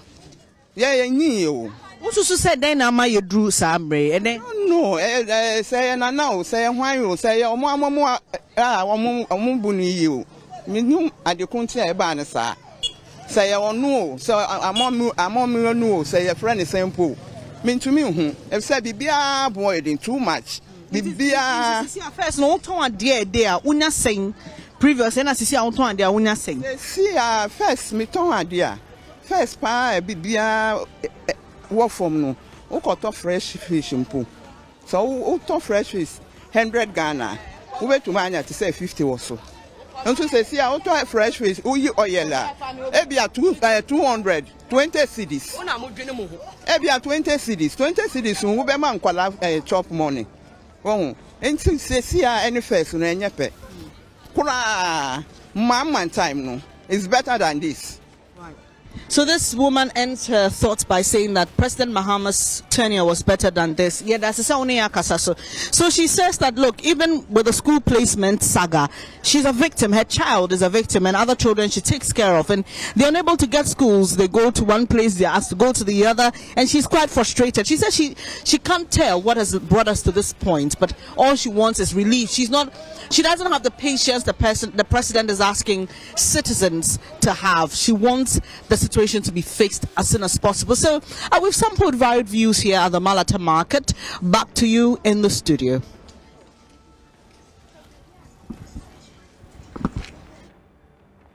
Well, thank you very much, Bernice Abubeidu-Lanta, my colleagues there from the Malata market. We'll be taking a break shortly, but before we do, of course, you know, the news review always brought to you by Endpoint Homeopathic Clinic.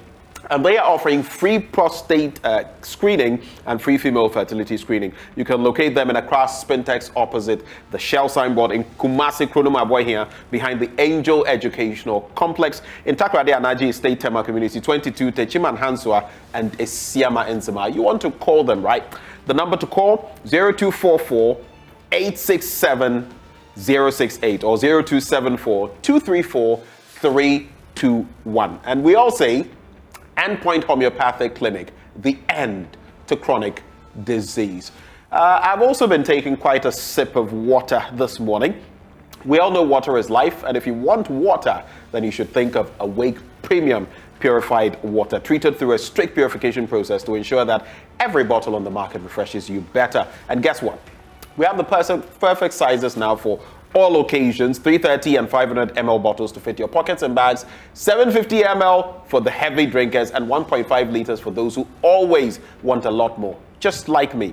We also have our 19-liter jar bottles, which are ideal for homes and offices. All you must do now, settle down and sip on some Awake Purified Drinking Water wherever you go. So choose a bottle of Awake Purified Drinking Water today and get quality hydration. It's one for life. Remember, for every bottle you buy, an amount is donated to the National Cardiothoracic Center. It's another quality product by Casapreco Company Limited. For bulk purchases, just call this number, 0262 351 251. And remember, this advert is FDA approved. On that note, we take a breather. When we return, we come your way with AM Business for today. Do stay.